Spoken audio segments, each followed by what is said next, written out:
Come on, Mike. Come on, buddy. The Outdoor Motocross Championship is a 12-round series with two 35-minute motos per round. The series begins at Hangtown in Northern California and navigates its way through the American landscape during the sweltering days of summer. There are two classes in motocross, the 450 class and the 250 class. The outdoor series is the most difficult challenge a motocross rider will face. Preparation is essential. All out, there you go. There you go, all out, come on. I mean, if you have a recruit that's going to war, they have to go through boot camp. But what do you think happens at boot camp? Do they tell them how nice their hair is and how nice their teeth are and to have really good manners when, no, they don't. They tell them how to survive. Come on, 15 left, let's go. Faster. A champion is built, not born. They break them down, they make them strong, they make them tough, and they make them ready to fight for their life. That's what racing is. Racing is beating the other guy. His results aren't good enough for anybody unless he's winning. I think once I moved up to the big bikes, really, it's business. Go, man, go! Everyone's going to be out there, everyone's going to be hurting. It's just the guy that can suffer the most is going to win. Kill or be killed. It's a war. Come on! Come on! It is a fight defined by those left standing. Before you get to Hangtown, the list of contenders is huge. When you get to the last race, it seems like that list is narrowed down to one or two guys every year. A beautiful and brutal school that teaches all of life's lessons. Even if you do have what it takes, if you don't believe it, it doesn't matter. Where one family's livelihood is pitted against another's. An 8-episode series with 5 devoted to the renowned 450 class and 3 showcasing the struggles of the 250 class proving grounds. Survival, pride, immortality. This is why we race. Welcome to Season 2 of the Moto, Inside the Outdoors.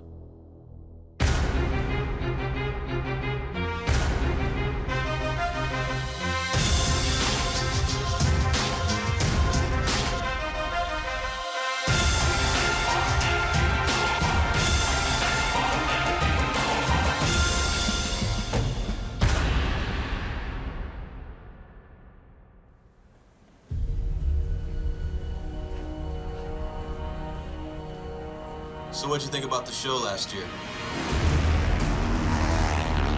You understand, I'm not leaving here until you have 5 starts, 5 whole shots.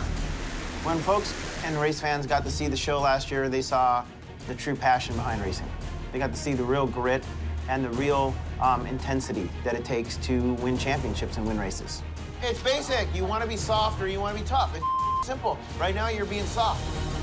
I felt like last year, 2009 season, we were really focused on winning the championship, doing whatever it took, you know. We saw very clearly the opportunity to win a championship, and we began to win races like amateur days. And when Mike Alessi was going to start winning races, I think he was going to win them all that year. Won 4 motos in a row at Hangtown in Texas, and then unfortunately broke my knee.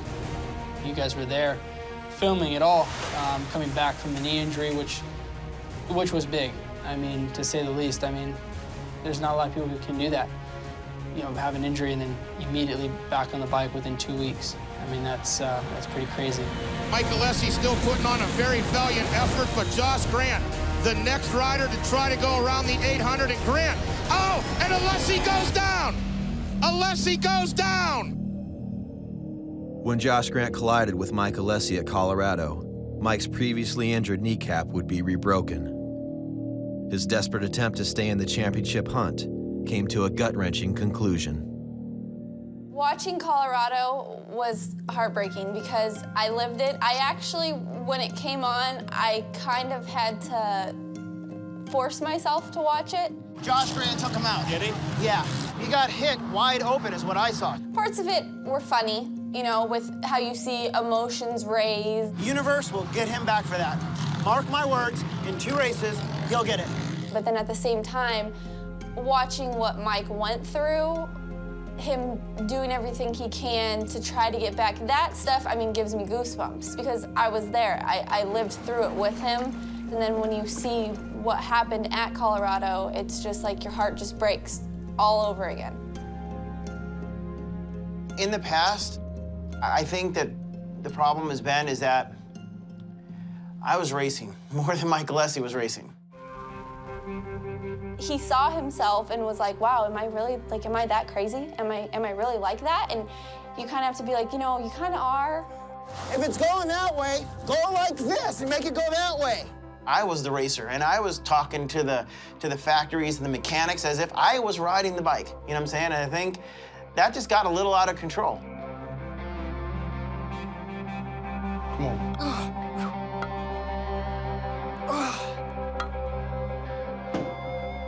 Yeah, I want to get one thing straight. I mean, I hired my dad to be there to help me, to push me.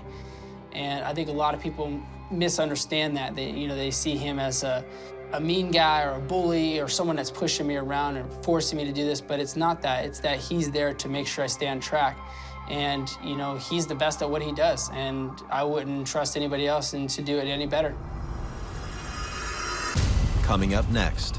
When you think about 2009, you know, winning the outdoor title and having to work really hard at it, and I had to learn to ride outdoors again. Oh my God! Oh my, that was What a crash!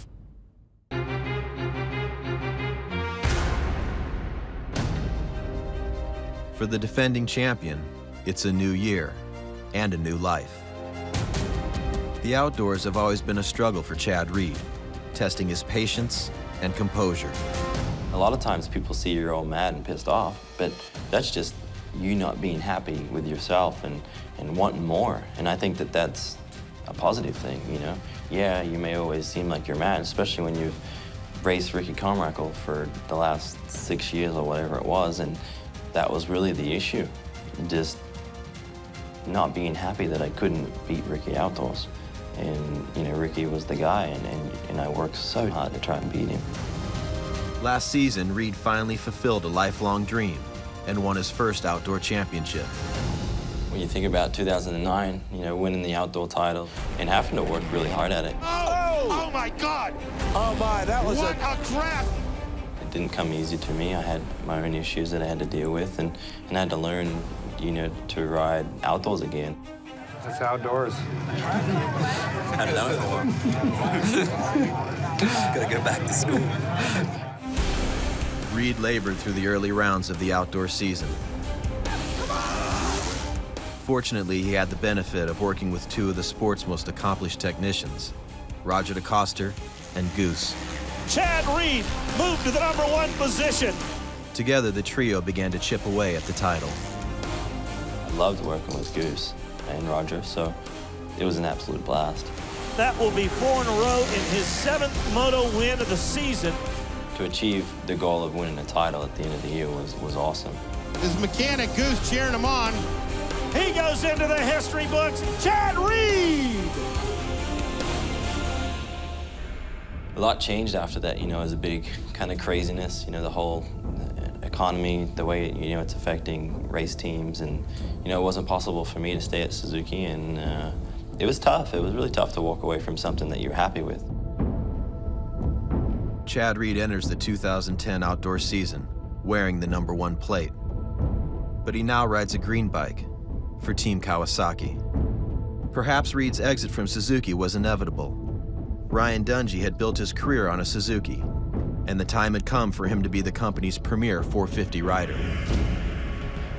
Last year in 2009, Dungey won the 250 Outdoor National Championship.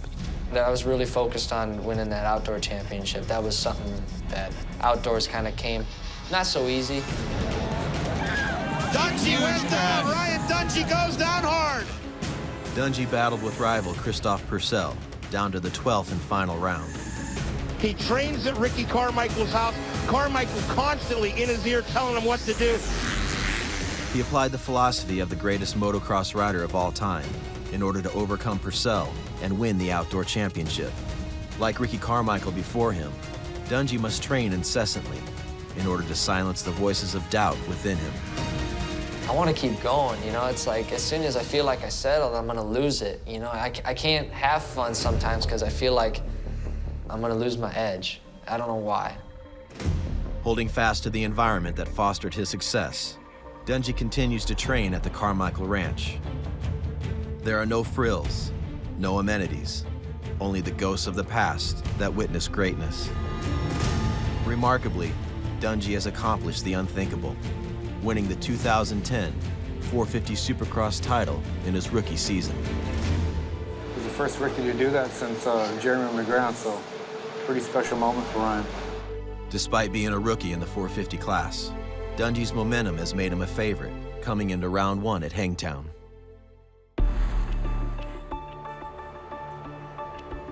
The European-based company KTM has been an underdog in American racing for years. They have sought to bring innovation to a sport dominated by the big four Japanese brands. Hoping to bring change into their own program, the Alessis have left the Suzuki powerhouse and now ride orange. We're making adjustments. We're looking at things that we've done over the past. I mean, let's be honest, we DNF'd both seasons, outdoor and Suzuki, you know, and why'd that happen? Every other rider in the 450 class will line up at Hangtown with a 450cc engine. But the Alessis will debut KTM's smaller 350cc engine, a concept that seems insane to most. Everybody's asking you, oh, why are you racing the 350? That seems silly. Why are you gonna go race the 450s with a 350? Why wouldn't you at least make yourself on even ground? See, the deal with the new bike is we're riding a 350cc bike, which is 100 cc's less than anybody else is racing in the 450 class. The bike is quite a bit safer to ride than a 450. The benefit of being at every race and every moto is way more important than being a star for 2 races or 3 races and then being out with an injury.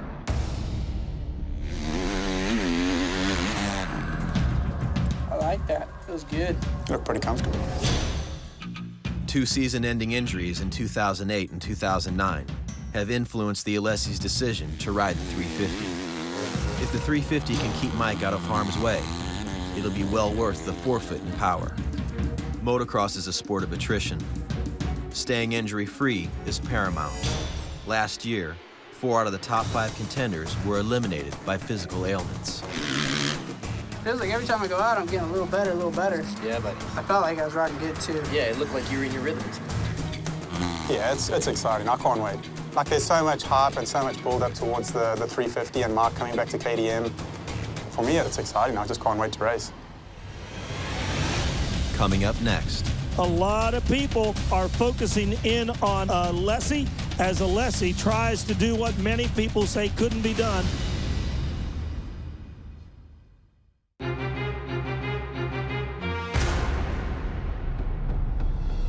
Hangtown Raceway, Sacramento, California. It's round 1, and everyone wants the attention of the newly crowned Supercross champ. Dungey's calm demeanor hides the fact that 2 weeks of sponsorship obligations have left him unprepared for the outdoors. It's acceptable unless he wants to make a change, but I don't know if he wants to change something he hasn't ridden, you know? In an even more chaotic situation is Chad Reed. Reed became a father and lost his best friend to a motocross accident in the week preceding Hangtown. Elliot just had the baby, you know, had just become a dad. 2 days later, one of my best friends passes away. I didn't personally really know where my head was at.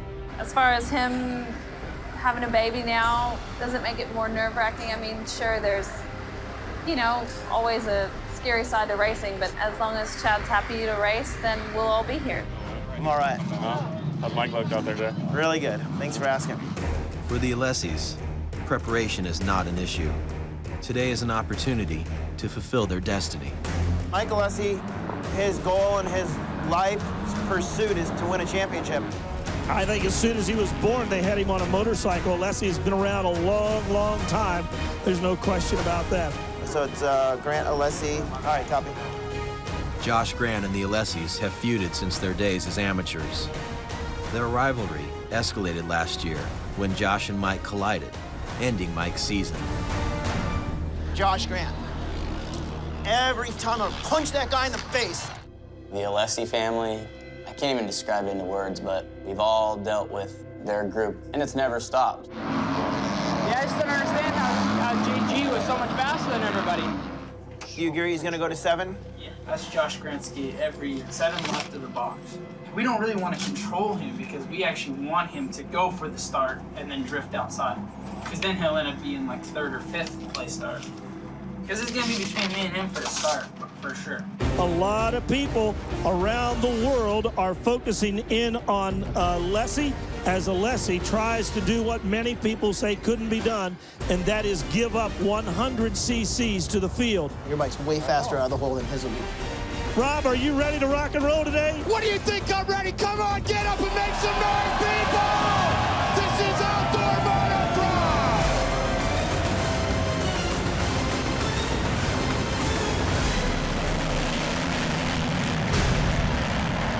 Chad Reed, rider number 1, grabs the whole shot. Davey Millsap, Roost, and Michael Alessi. There comes Josh Grant, the 101, the Taupo Tornado of Ben Townley. Ryan Dungey working on a bunch of back markers. It is Chad Reed still holding on to the number 1 ride. Josh Grant stays on Alessi. He pulls up alongside of Alessi. He tries to switch down to the inside, but Alessi trying to hold off Josh Grant. And Chad Reed is starting to inch away from this battle for 2nd, 3rd, and 4th. Josh Grant's all over the back of Mike Alessi, and they both caught Millsap. It's a 3-way battle for the number 2 spot. There is a real fight going on, and it's right in front of you. Alessi trying to bear down on the 18. Here comes the 33. Here comes Grant. They're side by side. Josh Grant's got around Alessi. Josh Grant makes the pass. And here comes Chad Reed. He is taking Moto number 1. Josh Grant, he finishes up into the number 2 position. He drops the hammer on him. Now, I know you and Mike have been rivals for a long time, and there has been a lot of talk about the KTM 350. Do you think it comes down to horsepower? Well, obviously, look what happened. When he started talking about, oh, this thing, you know, it's not all about horsepower, it's about the perfect amount of this and the perfect amount of that. We're just like, we're laughing. Like, you gotta be kidding me, right?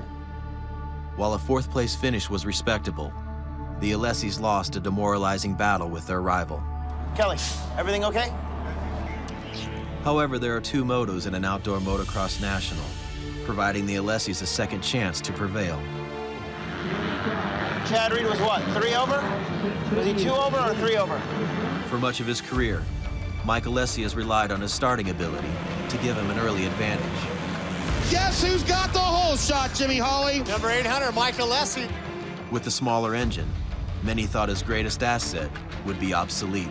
Remember, he's gonna jump out there, but those guys they're gonna pull him at the end of the straightaway. I mean, if you really think about it, you gotta think about the numbers and, okay, yeah, is a 450 gonna outstart a 350? Well, of course. You should probably get ready. Okay, dude. I mean, you need to be thinking about your shifting.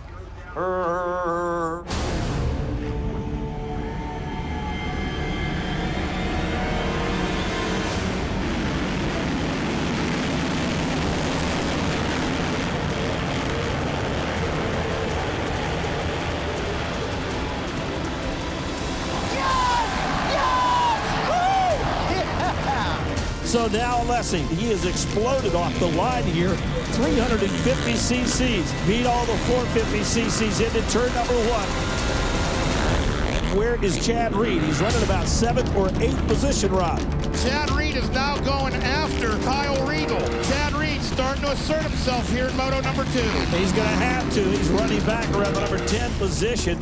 Ryan Dungey, the Supercross champ, I'm sure he's not having the type of moto that he would have enjoyed having to kick off the season. Dungey in 11, Grant in 12. Some pretty big names now running about mid-pack, and they've got to get onto the gas. Mike Alessi has destroyed the field at the beginning here of Moto number 2. He's already through the Lucas Oil finish line, and these guys are 2 corners away from where he's at. Yes! Reed is trying to get around to Dyker. Reed lands right beside and picks up the spot from Ken to Dyker. Reed has moved up into that number 5 position, and Metcalf is going to have his hands full. Metcalf opening up a bunch of eyes with his 450 performance, but Chad Reed once more. Reed goes on to the inside. He got the pass done. He's got the pass done. And Mike Alessi has proved a point. He has proved that 350 cc's is about all you need. Ladies and gentlemen, on a 350 cc KTM, you gotta hand it to the orange team and Mike Alessi. They have won Moto #2. That's awesome. And a hug from his mechanic as they cross the finish line. All right, Mike, there's been a lot of controversy around your bike. You are debuting the new KTM 350 today. Obviously, not lacking horsepower out there in Moto #2. Yeah, it was a great moto. We got the whole shot. I think we answered a lot of people's questions that if the bike can't start with the 450s, I guess that's done. Everybody, I think, from KTM was 3 feet off the ground. I went straight up. Like, I was freaking out, jumping around. I was hugging every orange guy that I saw around us. That was beautiful. That makes you happy. I'm really happy right now. That's awesome. In the midst of the Alessi 350 hype, the birth of his son, and the loss of his best friend, Chad Reed proved unbreakable in his victory at Hangtown. You know, Ryan Dungey is a name we haven't said much about today, and it's unfortunate. You know, he's the defending Supercross champion. He's coming to the outdoors, and they've got some problems. I don't know if it was me, the bike, you just have an off day, you know, and I didn't blame it on anybody, and I just took from it. I said, there's 2 weeks to the next race, and I got to get my stuff together because I feel like I just thrown my whole career down the drain and everything right now. For some, Hangtown was a day to soon forget. But others will hold on to its glory, as there is no guarantee it will ever be this good again.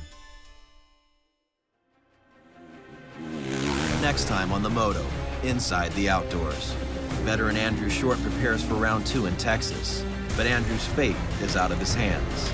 And 450 class rookie Brett Metcalf enters the scene as he tries to conquer High Point Raceway. Go get him!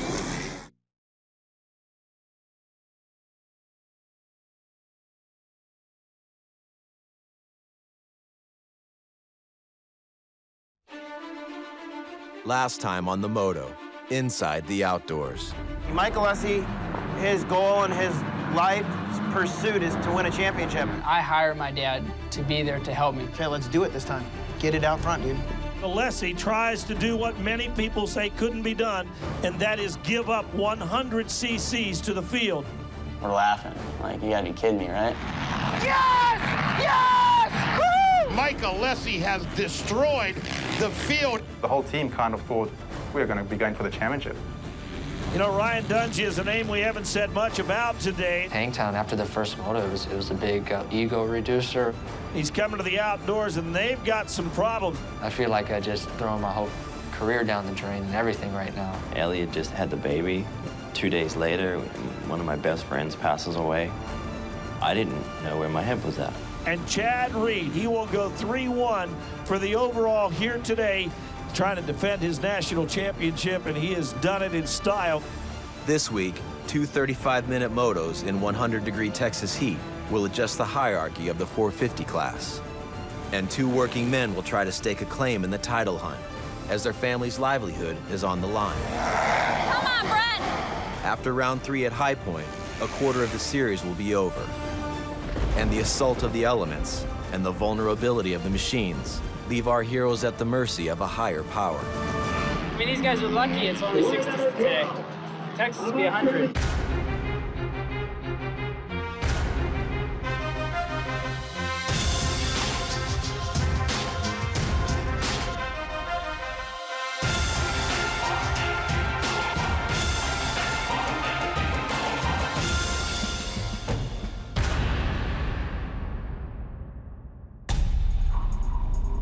Going from Hangtown to Texas, it was hard, you know. It definitely was one of the toughest 2 weeks of my whole career.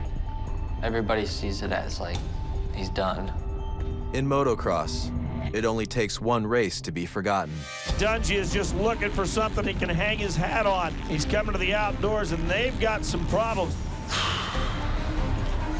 Bummer, man. An 8th place finish at round 1 in Hangtown transformed the favorite Ryan Dungey into a distant memory.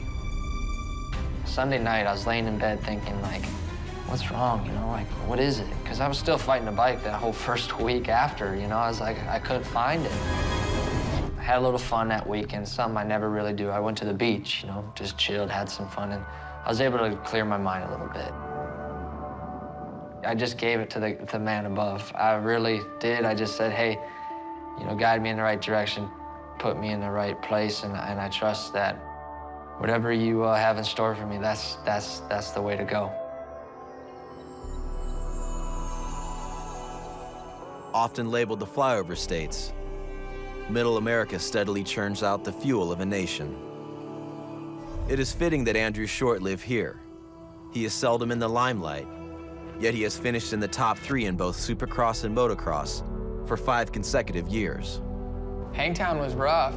First moto got taken out by Medi, kind of like on accident. Our lines just came together and I got blown off the track. Shorty now, having a rough time at it. I had the perfect place to rebound. You know, I have an awesome track to ride. While there is a team of technicians and track maintenance personnel to aid riders on race day, they are on their own during the week.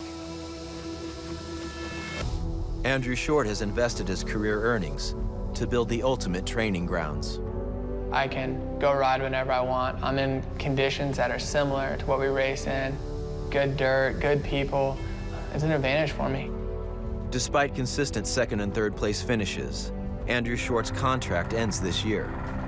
Consistency is respectable, but only winning guarantees employment. With his daughter Emma, wife Jackie, and another child on the way, the Short family's livelihood rests on Andrew's shoulders. We have a 2-year contract with Honda and our deal is up, and we have no idea if we're where or when or if we will be racing next year. It was my dream to race professionally. Now that I'm here, I want a little more.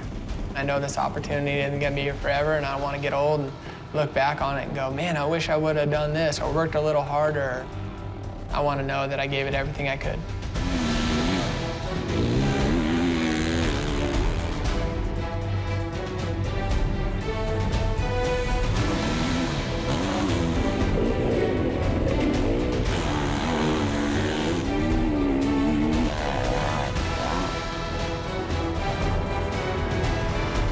Every year when I show up at Texas, I feel like I have a little advantage. It's close to home, dirt's real similar to what I practice on at my house, and I always have good luck there, so I always feel like I can start it off right and get some good finishes there, and I've done that in the past. I've won a moto there, and I think every year I have a good shot, so I always look forward to getting there and getting on the track and racing in front of my new kind of home. It is a bright sunny day here in Central Texas. Temperatures in the 90s. I think he's prepared as much as he can for the heat. Since we don't live that far, it's pretty similar to the house. It's still humid and hot at the house. Practice, I was awesome. I killed it, had good times, felt good. 2nd? 1st? I thought he got beat right at the end. Wow. I was in a good spot. You know, I had good times, and I felt like I had a good chance to win. Good practice, I feel good for him. I feel like he's going to have a good day today, and I feel like we've prepared as much as we can, so we just need to hope for the best and know that we've done everything we can for him to do well today.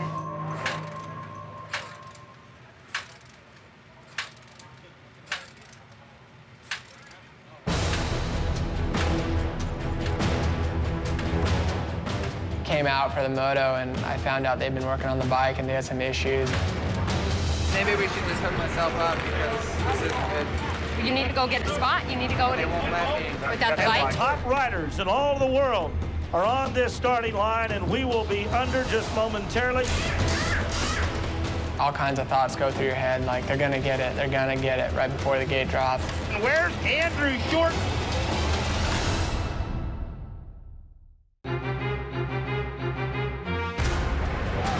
Maybe we should just hook myself up because this isn't good. You need to go get a spot. You need to go without the bike. The top riders in all the world are on this starting line, and we will be under just momentarily. All kinds of thoughts go through your head, like they're gonna get it. The 29 of Andrew Short, he did not stage here today. You just kind of sit there hoping, but the bikes take off from the line, and that's when it all sinks in. Andrew Short not able to make the call after putting a blistering lap in. With Texas's favorite son left on the sidelines, The door was wide open for a fresh face. It's Metcalf holding on to the number 1 position. Ryan Dungey right there on the number 5. Alessi, who's been getting whole shots since he was on 50s, maybe the worst start I've seen him pull. Chad Reed has to come up through the pack as well, and you've got a couple of youngsters up front who are looking to make a name for themselves. Medi still hammering down into the number 1 rod with Dungey in tow. Dungey's sighting him up. He launches out of the Lucas Oil into the sand section. And the 5 is dropping the hammer. Ryan Dungey is out in front, his first lead in the 2010 campaign. Chad Reed just blew past Davey Millsap.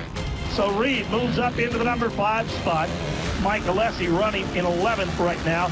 Tony Alessi is with us here in the tower. I just looked at Tony. I said, 11, what's up with that? And he sort of looks at me and says, I have no idea what's up. And here comes Chad Reed. He blisters past Tommy Hodge. Chad Reed passed 7 riders in the scorching Texas heat, finishing 2nd in Moto 1. A demonstration of how to win championships. But Dungey was untouchable in his first 450 outdoor victory, and all Andrew Short could do was watch. It was crazy. They've never seen anything like that happen, and it wasn't anything that they did wrong, you know, it's just like a freak thing. I felt so bad. Gothic worked so hard on that bike, and he is such a good mechanic that for something like that to happen for him is just heartbreaking. I don't think anybody could have done anything different. Those guys put their heart and soul into that bike and kicked it a million times, changed every part. That's just a part of racing. You know, oh well, we'll, you know, start over the second moto and just do what we can. Have no control over it.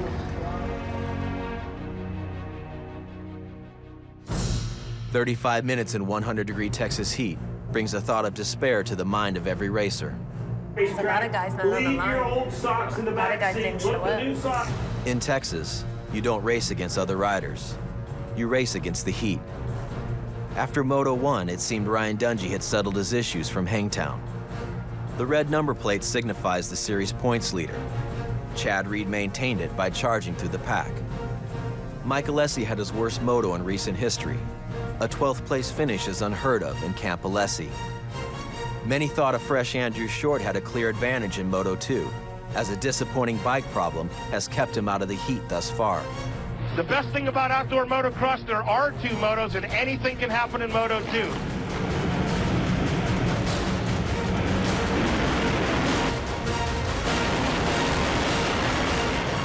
It's going to be Brett Metcalf, Chad Reed, and Ryan Dungey, Alessi on the inside.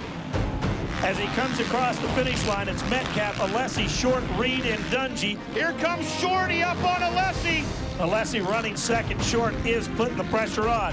And there he goes to the inside. Andrew Short may have taken the opportunity to go around. He did. A slam dunk for the Texan Andrew Short as he goes to the number 2 position.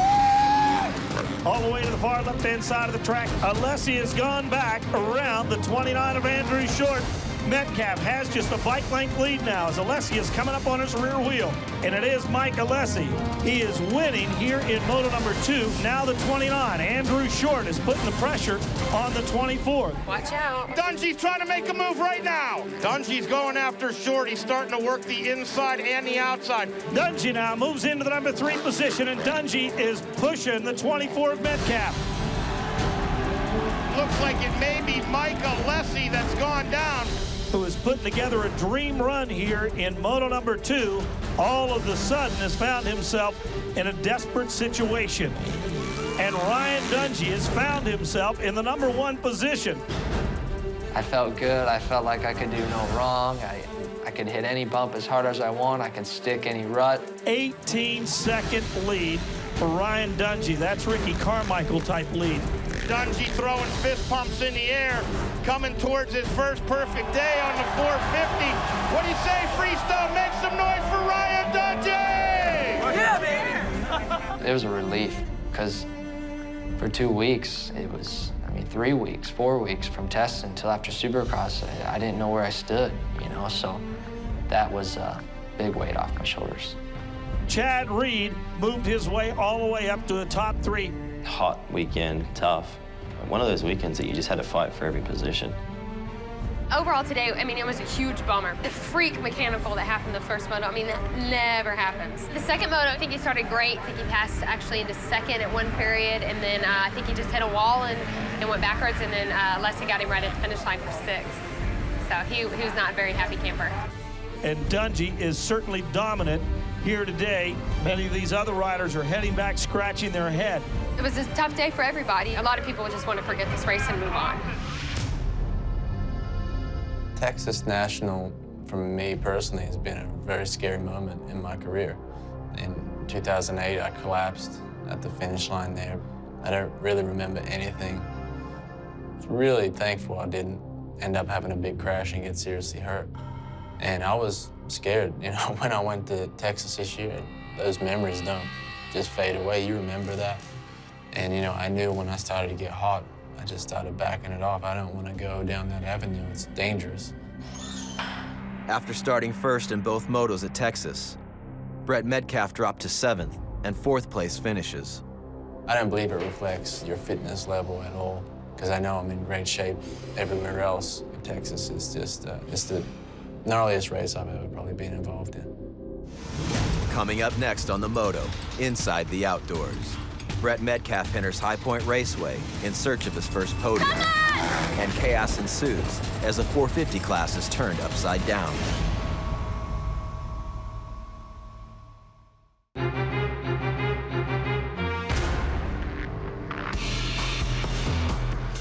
.450 class rookie Brett Metcalf has spent the last 4 seasons chasing a title in the 250 class. No, it wasn't really by choice to stay on the lights bike that long, but no one really comes knocking when you're, you know, in second place, third place, fourth place kind of guy. Although consistent, it has not been enough to land him a job in the premier 450 class. Until now. I've taken the steps every year to get better, and you know, now I've arrived in the 450s, and it feels awesome.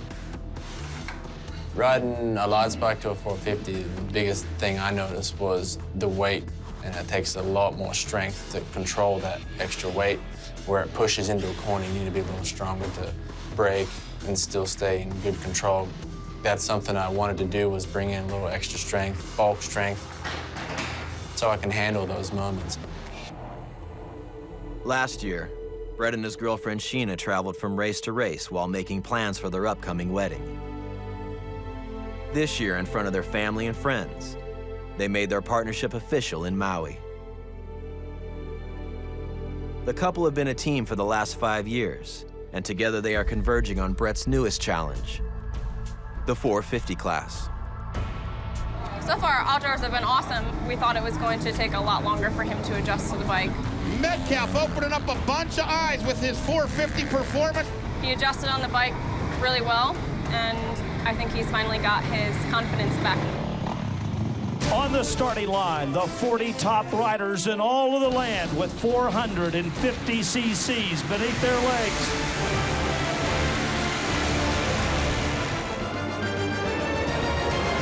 It's Dungey, Grant, short.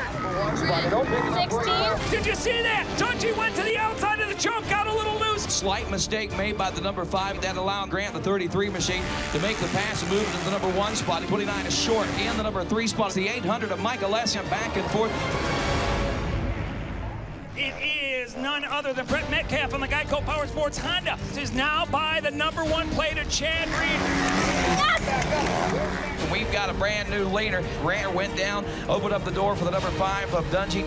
Come on, man! Go! Metcalf starting to work on the 18 of Davey Millsap. Wind kicking up, the rain starting to come down a little bit. The 9th place position is Brett Metcalf as we see him move up a couple spots. Come on, baby! Come on! Brett Metcalf, he's the next one to come after the 800. Oh, Leslie's down! Alessi got cross-running right after the finish line, and he loses the spot to Brett Metcalf. The winds of change, I guess, kicked up when Ryan Dungey made the pass in the back section. Grant has made his way through for the number 2 spot. Then it's Andrew Short. Come on! Metcalf moved into the number 6 spot. All right, babe! Happy with that, babe?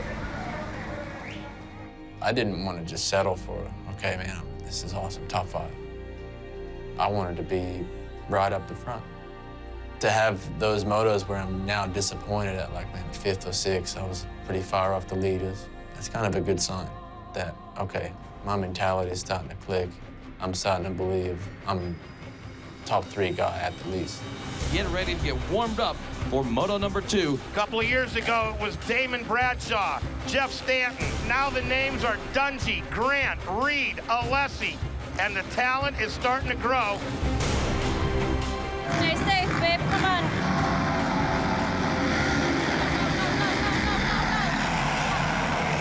Come on, stay up, babe.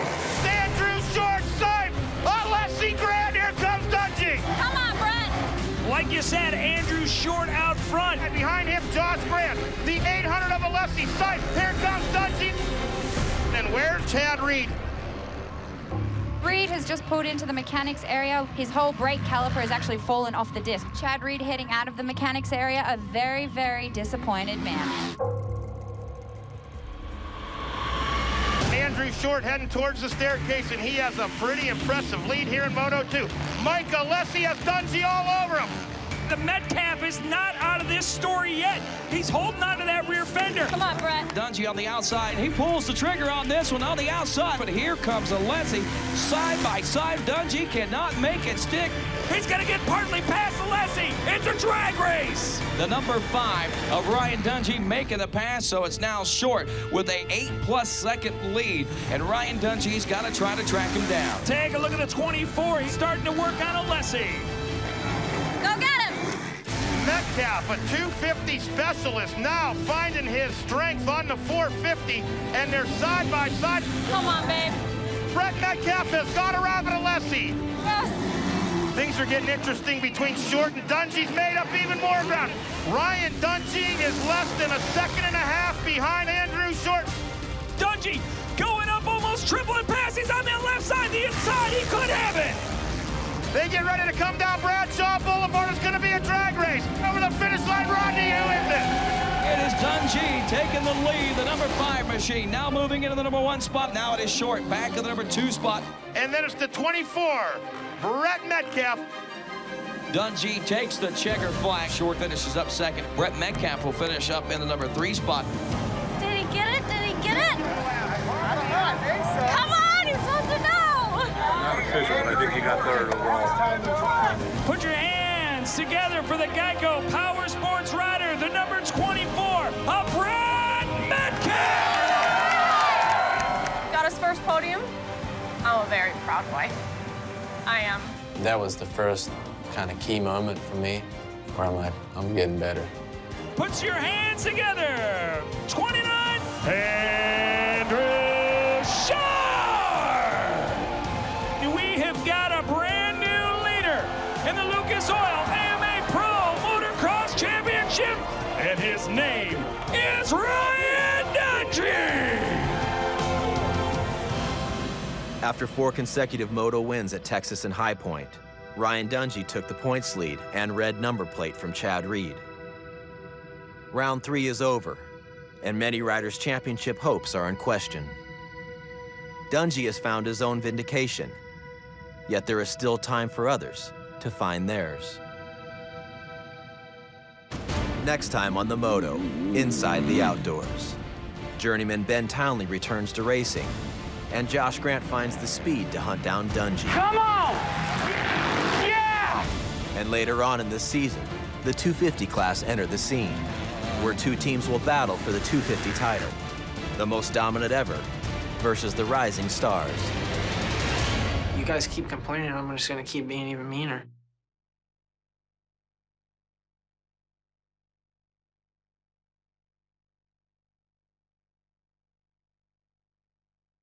Ready for the start?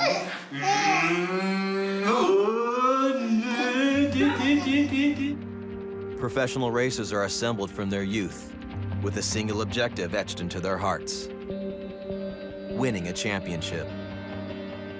That goal will guide and control an entire family's lifestyle. In a battle against the world's elite motocross racers, both the industry and the riders themselves will accept nothing less than number 1. Only the family who has witnessed the riders' daily grind through the years will be there to sustain a man whose dream is not realized. Ride him, baby, ride him, ride him, ride him!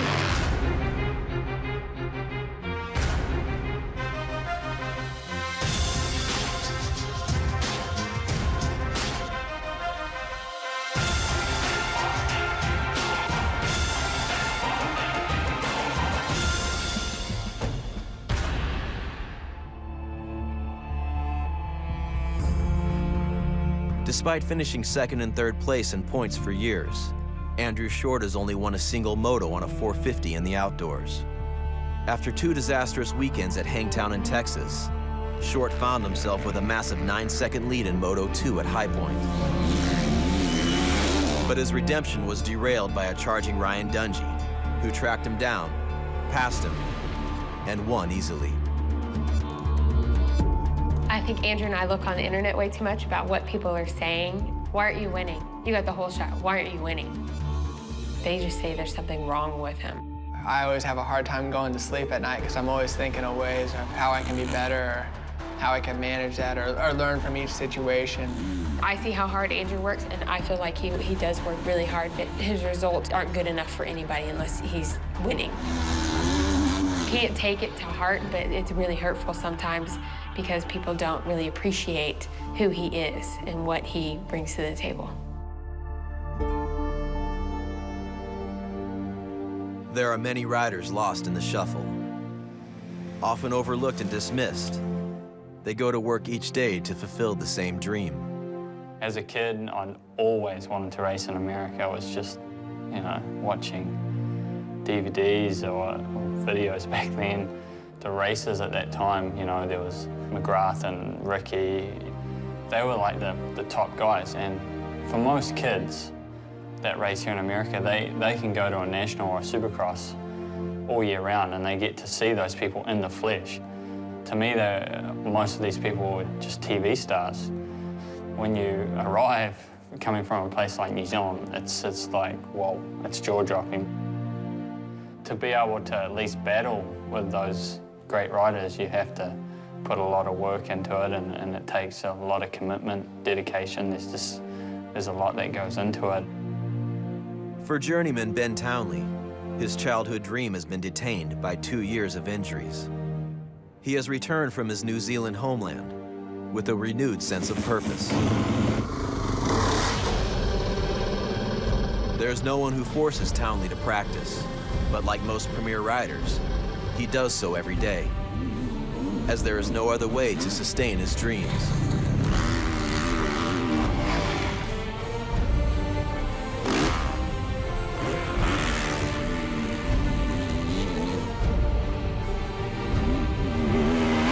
Lap after lap, day after day, year after year, it is a tedious routine that breeds success. You look at your times, you've never consistently run 55s. Those lap times are really good. It has never been a question of speed for Townley. He has proved to the American motocross industry that his championship hopes are no delusion. Ben Townley looks to be back up to that national caliber speed that we saw he and Ryan Villopoto display in one of the greatest 250 wars ever. 2007 was Ben's last really good season. He battled with Ryan Villopoto for the championship in 2007 in the lights class. He showed amazing speed, had everything he needed to become a champion in the big class. He signed with Honda, and unfortunately, he had a string of injuries that wrecked him. He let everybody out of his contracts, just said, I'm gonna go home and get healthy. Ben Townley's not done. He hasn't won an American race since 2007. I believed in his drive. Fortunately, we were able to put something together with him. Yeah, I went there on my last lap. It's smooth. Yeah. Totally, no one's going there. Ben Townley, 101. He is serious. He says, look, it's time to go. I've got to go after and win a championship. I think he had a lot to prove. He never really got a chance in the big class, and I know he can ride a 450 as well as anybody in the world. He still wants to prove that, and we just wanted to give him a chance. I'm struggling a lot. I don't know if you see me, like, it's uncharacteristic for me to make all those mistakes in those turns. He's a little frustrated today. We've been working on a lot of things with the bike. Got some more sag in the rear just because the corners coming in. It's like I just can't flow through the turns. He's got the speed. It just makes it a little more difficult for him to ride the bike the way it is. For the weekend, we're going to have to just get by on what we can do. Butts Creek, are you ready for motocross? Coming into round 4 at Budds Creek, Maryland, Ryan Dungey has won 4 straight motos in convincing fashion. Reed suffered a devastating DNF last race and is sitting 4th in points. Mike Alessi is 1 spot ahead in 3rd. Andrew Short lost a 9-second lead to Dungey last race and is searching for his first moto win this year. It is Andrew Short holding on to a number 1 position, and now Alessi has moved up into that number 2 position. Here comes Dungey. Dungey now goes to the number 3 ride. Metcalf drops into the number 4 position. It's Reed back into the number 5 ride. Into that number 1 ride is Andrew Short, and can he hold on? Alessi into the number 2 spot, but Dungey learns what's going on.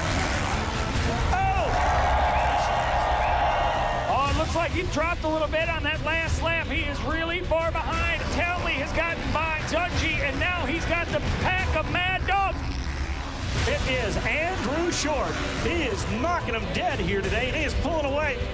Ryan Dungey was able to get around BT 101. Dungey goes back to the number 3 position. Yeah, he just rolled by me. He's kind of shaking his head. I don't know what he's bummed about. Townley is going backwards quickly. He must be having some problems. Come on, 2 more.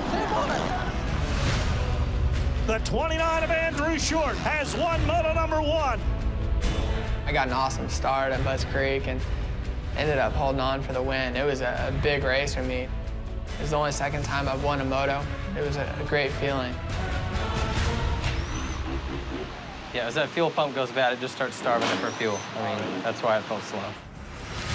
Coming up next. BT 101. He's getting ready to give him a beating. Keep pushing! Come on, buddy! Kind of blew apart because I think I'm trying too hard. The 29 of Short has gone from 1 to 3 in less than a lap.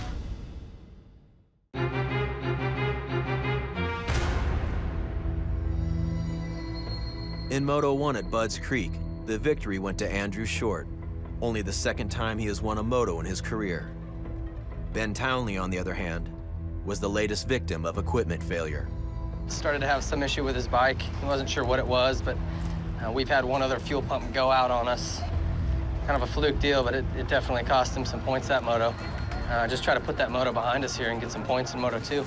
Can you imagine 30 minutes plus 2 laps in this southern Maryland heat and humidity today? It's a great day if you're a spectator. It's a challenging day if you're a motocross rider. It's time to get it on!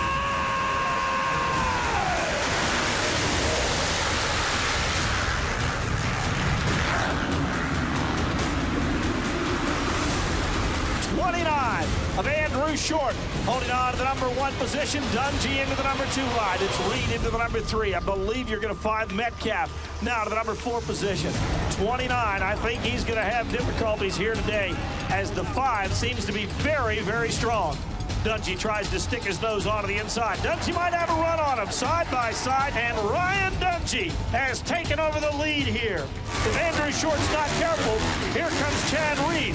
Chad goes onto the inside, and he got him! Chad Reed just went by. The 29 of Short has gone from 1 to 3 in less than a lap.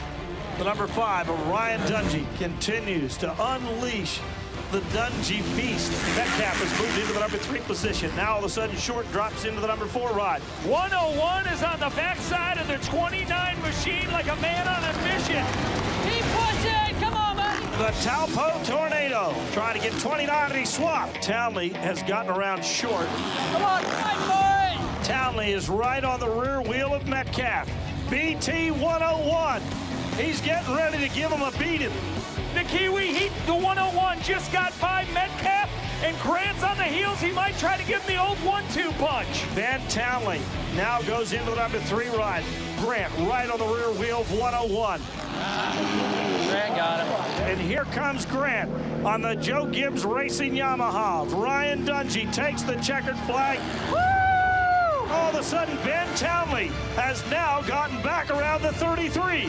And into the number 2 ride comes Chad Reed. And now Ben Townley. Townley finishes up into the number 3 spot. It was really hot. It was a tough race because I didn't start up front. I worked my way up into 3rd, and then Josh Grant, we duked it out like pretty good. And it was a fun race, but at the same time, you know, I didn't really want to be racing him all the way down to the wire, and that's how it turned out. You all right, buddy? Awesome job. For me, it was a good turning point to be able to show that I could be up and be at least in the top 3. I'm a little bummed that we let Ben down. He probably had a podium overall on him today. He was able to dig in that last moto and hold Josh Grant off, which is not easy to do. So, you know, we're not bummed out, but we're not going to be happy till we're spraying champagne up on that podium. My attitude has changed a lot. You know, I used to, something like this would really frustrate me, but we've got a baby boy. He's 6 months old, and now go home and see him. I'm excited. Coming up to the whoops, ready?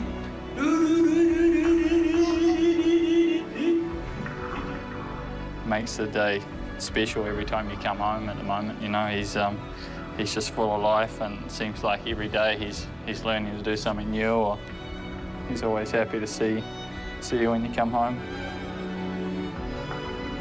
We're always crisscrossing the country, and for me to come home, my favorite thing is to see Emma. And, you know, she runs in her room, and she's jumping on her bed or hiding in her little tent. Whether it went good or bad, she doesn't care. After Andrew Short won Moto 1 at Budds Creek, many thought he was on his way to his first 450 overall win. The 29 of Short has gone from 1 to 3 in less than a lap. Kind of blew apart because I think I'm trying too hard. If you don't have a good race, it falls on you. It's your fault. And to have your family still there with you, supporting you, is like none other. Everything falls into place, and you just don't feel lonely out there. You have your family there, and you know that they're going to be there to support you. Coming up next. Let's go, let's go, let's go. Go, man, go! Go! Right now, Grant hard charging on the outside! Yeah!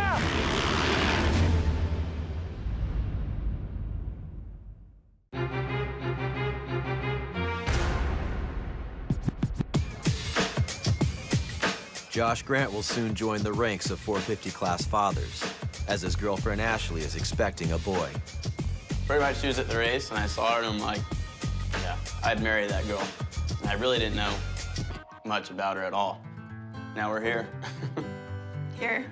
Yeah, here. Having Ashley, you know, behind me and supporting me, it's gonna be huge because we're gonna need each other and support from our family to really, you know, help us with Wyatt. My favorite movie is Tombstone, so I had to kind of go with, you know, like Wyatt Earp, trying to figure all this out. Yeah, it's gonna be tough, but for my dad, how he raised me, it was, we always raced. You know, that's how we grew up. It's something that I want to take from me and do the same thing that my family did and do it together, because that's what I felt like kept me going. Hungry? Remember, eating for two, eating for two. Josh feels pretty good. He's a little unsure of the start problems that they're having. Coming into Colorado I was so frustrated with how the season has gone that it was almost to the point where I'm like, whatever happens, happens. I'm not even worried about it anymore. Just gotta get off the gate. I'm struggling with keeping the front end down. There's a little frustration right now about the bike. I was sitting there every weekend trying to be like, what am I doing wrong? Why can't I get starts? That's going to be the key to this race. If he gets a start, I think it's over. All right, love you. Let's go. Huh? Let's do it. Huh? Let's go, let's go, let's go. Make a little noise. We're here at the Toyota Trucks National at Thunder Valley. Coming into round 5 of Colorado, all must answer the same question. How do I beat Ryan Dungey? Come on, let's go. Come on. Man. Go, man, go. Go. And it's going to be Andrew Short. 1, 2, 3, 4, 5, 6, 7, 8, 9. Come on. Short comes through the Lucas Oil finish line, already trying to pull away from Ryan Dungey. Then it's Sipes, Metcalf, the 32 of Cunningham, the 33 of Grant. Come on, baby, come on! Josh Grant gets on the inside at 46. That's going to put him in 4th right now. He is a man on a mission. Got something to prove.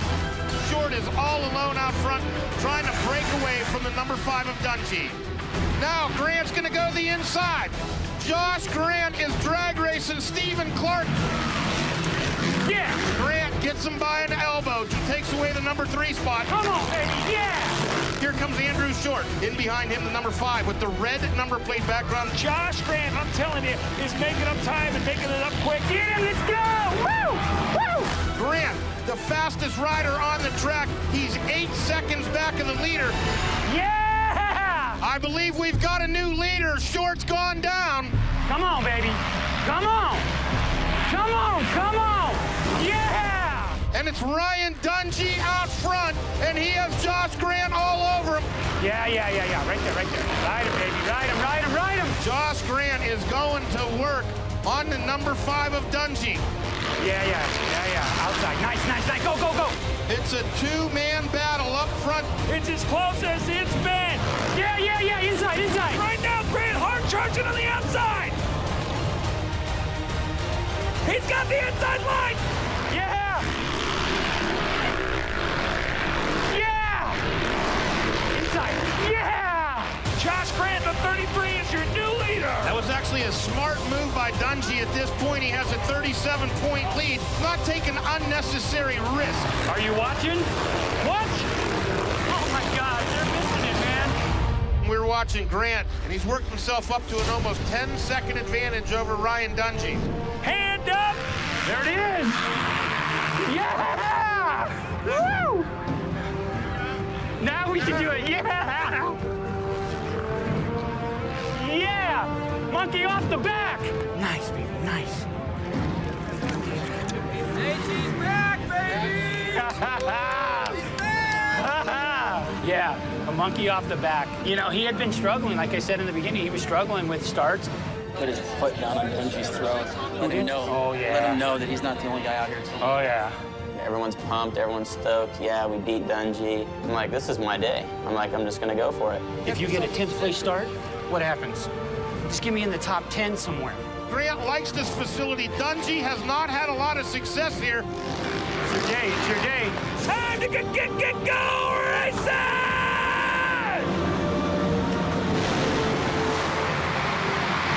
Come on, Josh. Come on, baby. Come on, hold it on.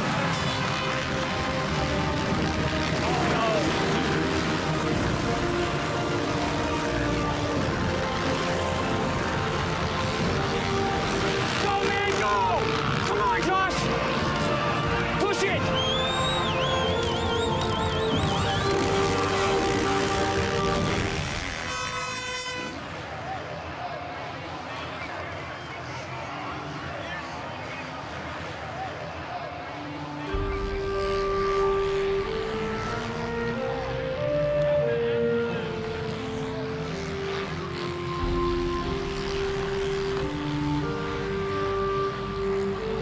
Tough break for Josh Grant. Grant on the ground after winning Moto number 1. He's got 30 minutes plus 2 laps to make it happen. Andrew Short with another hole shot. Here's Ryan Dungey. There's Ben Townley. Metcalf. There's the 10 on the 800 of Alessi. Grant has passed a lot of riders. He's already picked up 11 positions on the track. 28th already. Dungey's caught back up, and Dungey's taken the long, fast, smooth way around. Josh Grant putting some fast laps together. He's picked up 20 riders in a mere 2 laps already. Come on, baby. 18. As Short goes to the outside, Dungey goes to the inside. Dungey not only makes the pass around Andrew Short, but he starts to break away almost immediately. 15, 16. Come on, baby, come on! So Josh Grant showing everybody how winning Moto number 1 was a precursor for his hard-charging ride here in Moto number 2. Oh, yeah! Come on, baby! Here comes Grant, working on the number 12 spot. Looks like he's going to try to get around Nick Wade. Come on, baby, come on! 10. No, when I saw his in for you, I said 10th place is a great race. Checker flag is out for your current champion points leader, the number 5, Ryan Dungey. And Josh Grant rounding out the top 10. Crap. I don't know if you got my reaction on the start, but that first turn when I saw him on the ground, or actually when I saw his feet in the air, and then I saw him on the ground, you feel bad for your son. You know, you want Well, you want your son to do well. And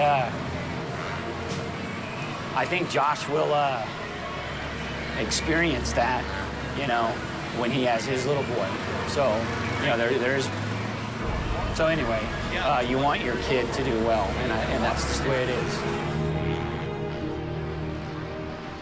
This season, no one has beat Ryan Dungey straight up, except I did at Colorado in that Moto. It was one of those on top of the world for the first Moto, and then hit the ground again. And that's how I felt like my season has been all year long.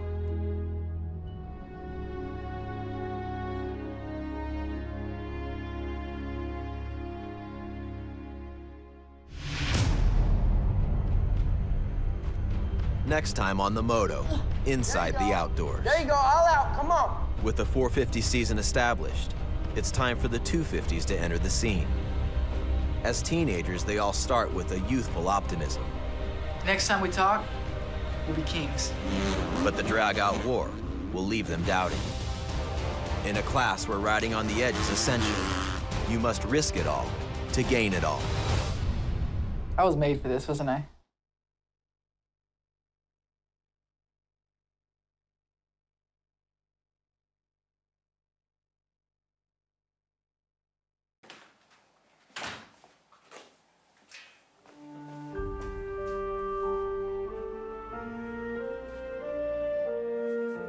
How many people are wearing a t-shirt right now in America?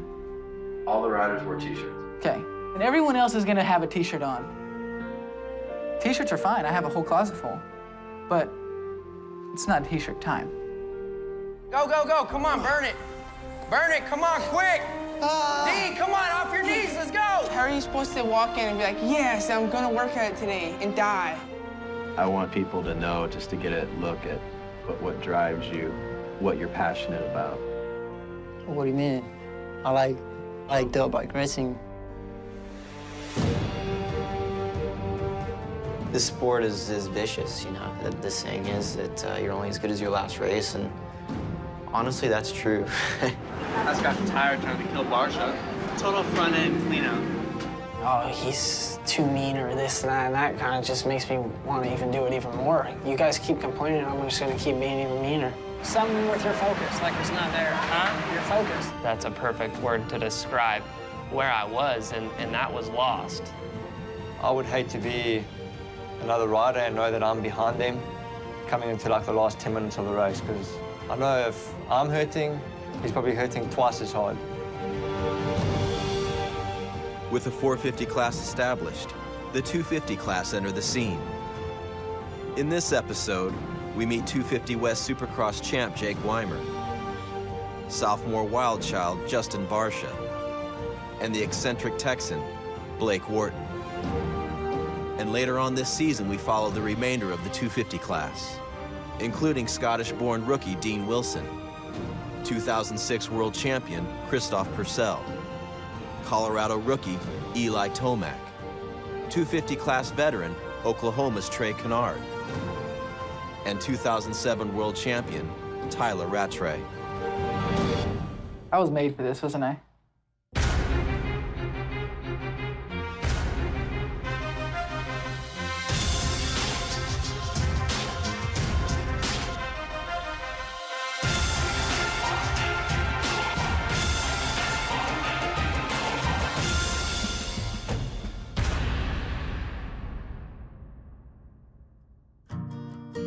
Last year, Justin Barsha embarked on his rookie season in the 250s. Yeah, definitely last year, my first outdoor season, it was wild. It was crazy for sure. You know, we were traveling in the motorhome, me, my mom and dad. Not an ideal environment for a professional, but a sacrifice the Barshas made to stay within Justin's rookie salary and to keep the family together on the road. They gave everything for me to have a racing career. You know, they gave up, you know, they didn't have nice cars. They didn't have a nice house, they didn't have nice anything because they were buying me bikes every year, you know? How's life on the road driving around in this thing? Sucks. Yeah, it's hard. I don't know if we'll do that next year. Maybe we'll Yeah, just we're not fly. doing this next year. Fortunately, a successful rookie season has upgraded their travel this year, which means subsidized airfare and hotels for all the races. coming in this year, we definitely want to do things different, and the team flew us to races, hotel, and it just makes life a lot easier. When you look at the names, look here at the top 10. If this is how the stage is set, we are in for an exciting year of racing. We're here at Hangtown this morning. Justin's ready. He's got one outdoors under his belt. It's good. I think it'll be a good year. He's gonna get rocked. Yeah, definitely. Track's kicking him around. Oh, he almost just crashed. It's hard to watch sometimes. It's real rough. It looks like it could bite them at any time. And then you see his back end swapping, and I'm just like, oh my God.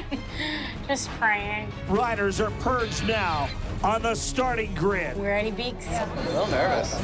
A little? I'm real bad. A 40-man gate, 20 on each side of the box. Sounds like we're ready to go.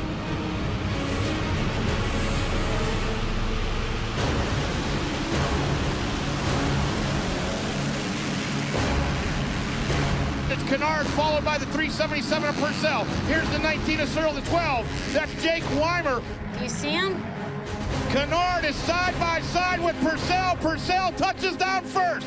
No. Is that him? 12? Barcia is not doing what he expected to. Kennard goes from second to fourth. Tomac and Searle have jostled him back. And that is Christoph Purcell. He is way out in front. Who's he next to? Barcia is going to try to go the long way around Rattray. Come on, Frog. Barcia stuffs it back up the inside. Tyler Rattray, the former world champion. He leaves a little bit open. Oh! Got him. Go, go! And I believe that Barcia made the pass. Christoph Purcell. His name is Superman, and rightfully so. He has earned that name as he is about ready to take the checkered flag. I see him sliding around the corners, no traction, losing time on the hills. Okay, good job, Frog. Any comments or anything else? Maybe work on the suspension a little. Okay. Let me get you a rag. I think it went good. He ended up in 5th, like from a 15th place start. So he works hard. He needs to get a start. And then it'll be good. And the 250 Moto number 2 board is in the air. We're just moments away from the start of Moto number 2.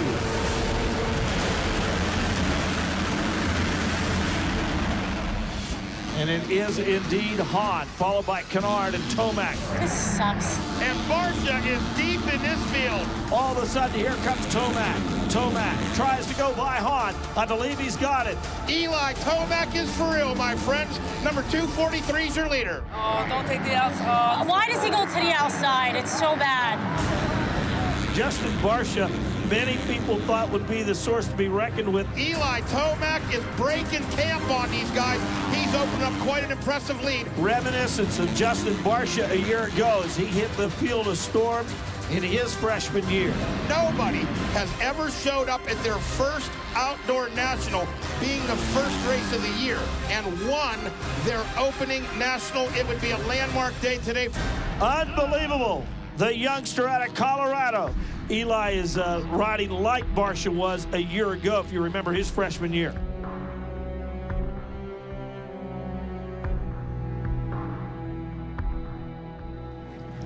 So he'll be real happy when we get back.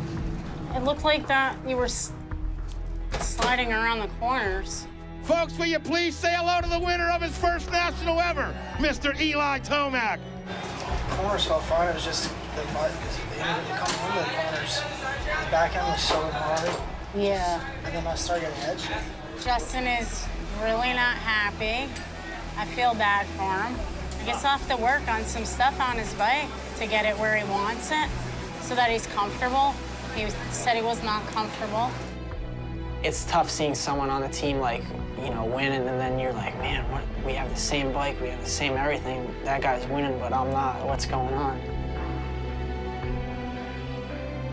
Just wasn't his race, I guess.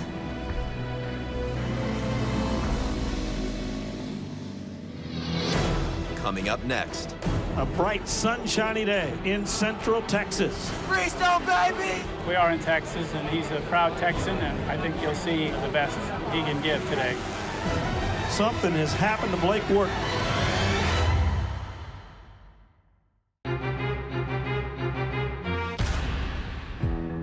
A lot of people are wondering how I got this hairdo. I actually don't know if a lot of people are wondering, but if you were wondering, now you know why. Who is this woman? Get her out of my house now! No, she's my mom. Like the Barshas, Blake Wharton was raised at the racetrack with his family by his side. Why do the parents need to be so involved in this sport as opposed to other sports? The safety issues for one. You have to be there. It's too dangerous to just send these little rats out there on their own. So you have to be involved that way, and then, I mean, traveling, you have to be involved. So much traveling, you have to go with them, and so that's where it starts. And before you know it, you're all into it, you're all part of it. He seems so different than his dad. Oh, yes. Dad's all about business, very serious. I'm about business, too. Let's not forget about that.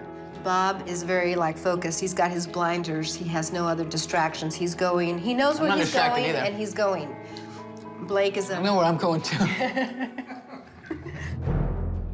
Well, we're here at Freestone round 2. It's supposed to be an advantage for us. This is not like a home track or anything, but we are in Texas, and he's a proud Texan, and I think you'll see the best he can give today. Very indecisive on what line was the best. So it's inside, just outside, and the outside's already going out. Yeah. But I need to know where I just need to know where the backside line is. Yeah, I'm looking for different lines that riders take, and suggestions for Blake. Bob is interesting, man. Purcell's going outside. All the way outside, around everything. Yep. Used to race back in the day, so we do everything pretty much together, and we're a team. And we've got some very warm temperatures, a bright, sunshiny day in Central Texas. Freestone, baby! Moto #1 of the 250cc class.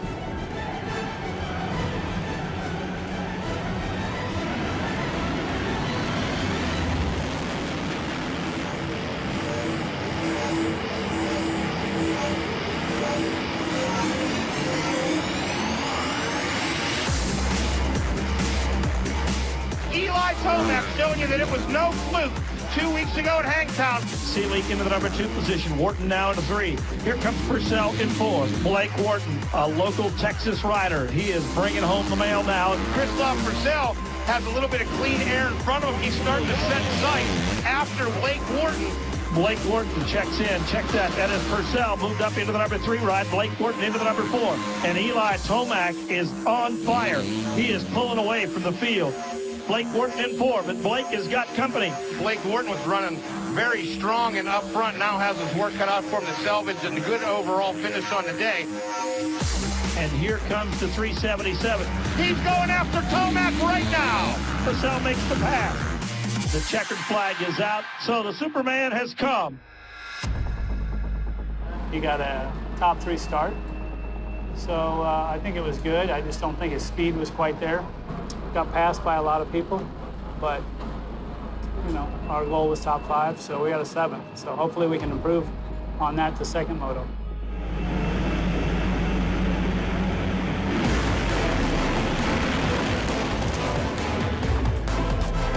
Here they come. Dean Wilson, the Canadian, going after the Colorado rider Tomac. Back into the #3 position. We watch him. It's Blake Wharton, Trey Kennard in 5, and Tyler Rattray in 6. Come on. Wharton is just 2.5 seconds behind Dean Wilson. Wharton, a Texan, trying to put the hurt on him. You got to keep your eye on Tyler Rattray. He's starting to find some lines out there. Eli Tomac doing his best to serve notice that last week wasn't a fluke. Now Wharton into the #3 spot. Check that. Kennard into the #3 spot. Something has happened to Blake Wharton. They're kicking Blake Wharton's bike. Looks like he's going to pack it in Moto #2 after a stunning opening couple laps. Didn't even finish the second moto. Had a DNF. Any more word on your bike? No. You'd have probably got second that moto. You had such a big lead. If you just kept I wouldn't have let them touch me. Well, I felt that he was easily holding down third. He had a big lead over fourth. At least he showed top 3 speed today. Overall, it was a good day, and I'm just glad when I didn't see him on the track that it wasn't a fall. If his bike hadn't have broke and he'd had a different first moto, he'd have won the whole thing. An all-pro circuit Monster Energy Kawasaki podium here. It made me feel bad, real bad. I mean, all I could think of is when I didn't finish that race is Chuck Norris and George Bush were disappointed. That's all I could think about. Coming up next. The first half of the season, I couldn't get starts, and I was just lost. Tough break for Weimer. He's been struggling a bit outdoors this year. He had a lot of pressure on as the Supercross champ. There's guys that are just, mentally, they're just not ready when the gate drops. And you're one of those guys right now.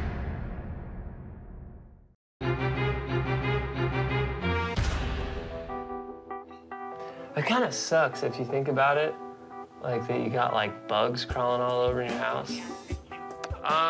I got a serious ant problem in my house. They made a hole. I think I have an ant farm in my wall. Insect killer.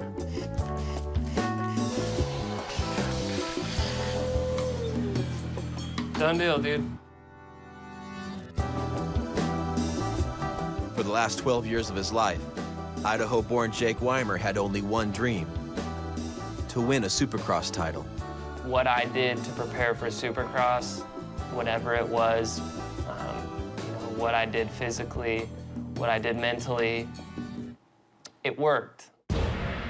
Jake is the 250 West Supercross champion. That was the goal since I was little, was to be a Supercross champion. I had been so focused on that one single thing for so long that once it finally did happen, it was weird because it was like, oh, dang, like, now what? Round 3, High Point Raceway. Well, obviously, Supercross season went really well. But coming into the Nationals, his expectations, our expectations, the team's expectations were obviously a little bit higher than where he's at right now. Weimer not having anywhere near the type of moto we had expected from him. Supercross was his first championship. When you go through something like that, and it's like a big weight lifted off you, and you take a deep breath, and you almost kind of want to just chill for a while. To regroup from that in the 2 weeks that we had and be ready for the Nationals, and then everybody just comes out swinging. It's a difficult thing to do. Physically, you feel fine? Yeah. That's a perfect word to describe where I was, and that was lost. Well, Tim, we got the 250 motos on the line. We're about 5 seconds away! Well, let's go! Card sideways, the RPMs are up! Gates on the ground, here we go! It's gonna be Christoph Purcell grabbing the whole shot, and we've got a massive pile-up with Jake Weimer. The first half of the season, I couldn't get starts, and I was just lost. Tough break for Weimer. He's been struggling a bit outdoors this year. He had a lot of pressure on as the Supercross champ. So there's the 377 of Christoph Purcell. Here comes the styler. Tyler Rattray going after him down the staircase. Tyler Rattray trying to scrape and climb his way back in the championship contention. And Blake Wharton, what a phenomenal ride for that rider. The 377 taking the Moto 2 win. Tyler Rattray checking in the number 2 spot. Blake Wharton will take the number 3 ride.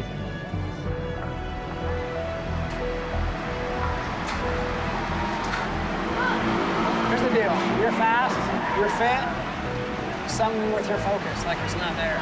Your focus, like there's guys that are just, mentally, they're just not ready when the gate drops. And you're one of those guys right now. What are you waking up for in the morning? You know, when you wake up in the morning, what's your goal that day? Like, what's on your mind? Is everything he's doing from morning till night focused on being here and racing? You know, and if that's your focus, you'll see the results. Make some noise for Blake Wharton! High Point Raceway spelled redemption for Blake Wharton. A third-place overall finish marked his first outdoor podium in nearly a year. I'm gonna keep this one. Next time. All right.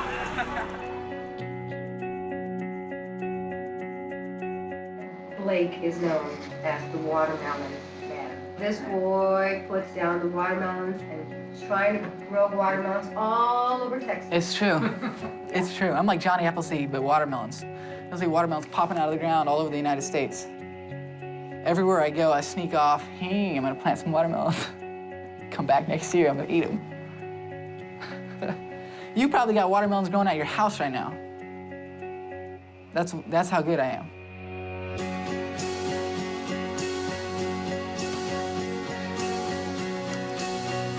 What I like about Blake and what I see about Blake and why I do focus so much time on Blake is because Blake wants to win. And Blake's going to do whatever it takes to win. Come on, halfway. Push. He trusts me. He knows that I'm after the same goal he's after. Iron sharpens iron as another man sharpens another man. Who said that? God. 9, 10, come on, halfway. 11, stay straight. He jokes around a lot and he has fun a lot, but he also puts in the hard work. There's party and there's business, and Blake's got both. You know, I wouldn't really have another trainer. I wouldn't want another trainer because, you know, I'm not the best racer at times. You know, I make dumb mistakes. He's not the best trainer at times. But ultimately, we believe the same. So I think that's worth more than anything else. Think of winning. Don't think about this run. Last lap of the last race, and you're in second. You want to get second? It's hard to every weekend be perfect and not make mistakes and not fall and be the fastest guy on the track. Basically, sometimes you have to face reality and just be real with yourself and know where you're at. And if the reality is that, hey, all of a sudden I'm 3 seconds a lap slower than what I used to be, well, at least you know. You know what you gotta do. I never really knew anything else. I've never been to a school dance before. I've never done any of that. So, I mean, all I know is racing. That's pretty much all I want to do. And, you know, when I have a bad weekend, I still go home and I want to ride. During the week, you want revenge. You want to go back and do better the next weekend. It's pretty much just what drives me is every weekend going there and seeing someone else win or seeing someone win the championship in the year. It's like, oh, I want that so bad. The fight is won or lost far away from witnesses, behind the lines, in the gym, and out there on the road, long before I dance under those lights. Muhammad Ali, fly like a butterfly, sting like a bee. Next time on the Moto, Inside the Outdoors. We return to the 450 class to see if Mike Alessi, Josh Grant, or Chad Reed can make a run at Ryan Dungey. Dungey has not wavered. He's staying within a second or two of his fastest lap. Chad Reed does not want to give up. He has got to come out of here with a good run. The day that I accept that I'm not the best or I can't be the best is the day that you walk away. Oh, come on, man. What happened? You just got the fastest time. It's not what we need today, man.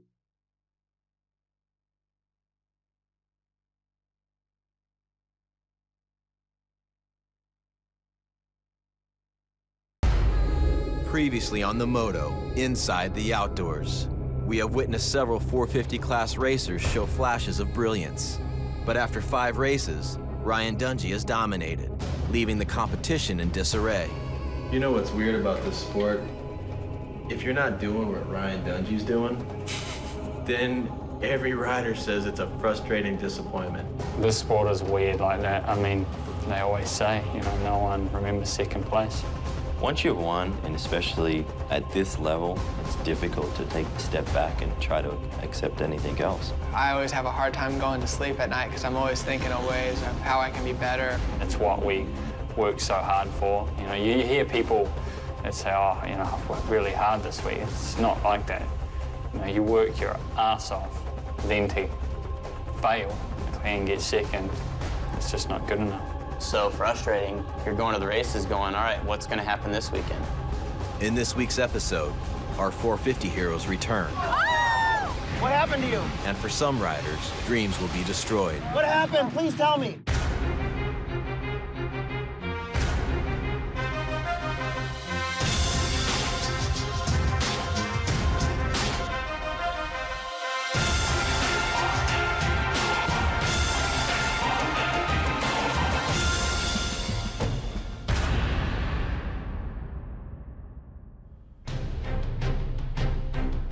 The 450 class is full of veterans who have won and are a threat to win at any time. There was like so many guys, there was about 10 of us that anybody was capable of winning. And that's what kept me on top of my game, because I knew if I settled, then somebody else is gonna come up. And there was a couple races, Josh Grant came out on fire, as did Andrew Short. Obviously, Dungey set the standard. He's working really hard, and you have to match that or figure out some way to be better than him. And that's kind of where I'm at, and I think the guys that are behind chasing them. And as soon as you lose that hope, I think the fun and the motivation leaves you. No, that's one of the things that's probably holding me back a little bit is in my mind. I feel like I want to be that rider of what I last was basically in 2007. That's what I want to do because I know if I can be that rider again, I can win again. I work my butt off because I love it, but also I want to achieve the goal of winning and winning the title. The day that I accept that I'm not the best or I can't be the best is the day that you walk away. Chad Reed is the reigning 450 outdoor champion. At round 1, it looked as if Chad was on track to defend his title. Chad winning Hangtown, it was a huge deal. I hadn't been at the races forever. We just had a baby. And then, you know, he had a few bad races. He had a DNF. DNF means did not finish. It can destroy a season. Reed arrived at High Point in 1st and left in 4th. Kind of snowballed a little bit where the following weekend he wasn't able to back it up with good results either. We see the #1 machine deep in the pack right now, certainly not where he wants to be. Colorado, he was trying so hard, he was going backwards, I think. So it happens to everybody, and you've just got to check yourself and say, let's turn it around. And we're just hitting the halfway right now, so there's plenty of time, and he can still do it. Ladies and gentlemen, we're at the halfway mark of the Redbud National. There's got to be 25,000 people here, and it is almost time as we are lined up and ready to go.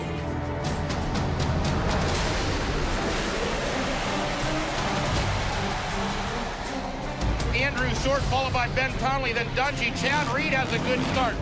And it looks like Ben Townley has now moved into the #1 ride. It is still Short into the #2 position. Watch out, however, Ryan Dungey is closing in on the 29, and Chad Reed running 4th. Come on, Chad, go! Ryan Dungey is back all over Andrew Short. Now they're side by side. Dungey came up onto the rear wheel. Now he comes to the inside. Dungey goes by Andrew Short. Oh, my goodness. And in that #1 position is the 101 of Ben Townley. The 5 of Ryan Dungey is right there. Here comes Chad Reed. Chad Reed has got around Andrew Short. So Chad Reed moves up into the #3 spot with Ben Townley and Ryan Dungey right in front of him. Chad Reed does not want to give up. He has got to come out of here with a good run. Dungey closing in on Ben Townley with every twist of the throttle. All 3 riders are within 2 seconds. We have not seen a race like this in many years. Less than a lap to go now. Townley holds on to the lead. Dungey looking to be very patient, but he can't. Ben Townley has gone down. He got his front wheel caught in the loamy soil. How heartbreaking is that as Ben Townley has watched his Moto win evaporate. Ryan Dungey has won. Into the #2 position is Chad Reed. You did real good. That's what it's awesome. The track's a joke. You can't even pass. You go outside the line and you're like, hey, you're just in serious mud. You rode good. They're never happy unless they're winning. Obviously, he wants to get up there and make some points back on Dungey, which is obvious. He needs to do that. This is the battle that has been brewing. The up and rising star of Ryan Dungey and the champion, Chad Reed. At Redbud, you could see clearly I was over it. We're underway. Ryan Dungey with a whole shot of the outside. There was pieces of the puzzle missing, and a lot of it really involved what I had to bring to the table. It is still Dungey holding on to that #1 ride. He is way out in front, back into the #2 ride, but way back there, not even competitive right now. The #1 of Chad Reed. This is not me. This is not normal. I worked too hard to be tired at 10 minutes, 15 minutes into the race, and then just have nothing to give. Dungey has not wavered. He's staying within a second or two of his fastest lap. However, Reed is 7 seconds off his fastest lap. I think the whole field has been Dungeynated. The number 5 has just taken them all by storm here. I wasn't feeling good on the bike and wasn't feeling strong. And when you're leaving, knowing that you're not at your best, that's tough to swallow. It's hard to walk away at that point.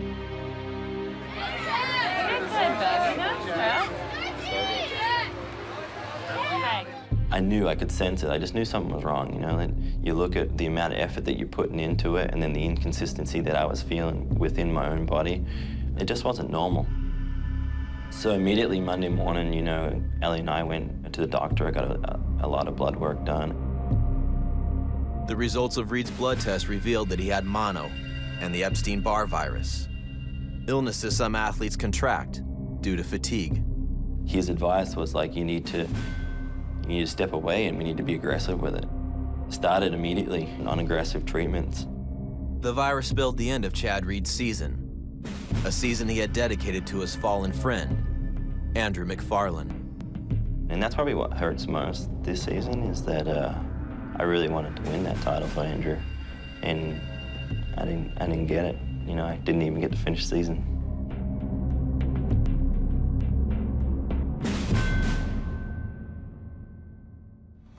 Coming up next on the Moto, Inside the Outdoors. To dominate and win race after race is what I've always wanted. Ryan Dungey into the number 2 position. This is his house. Who does he think he is?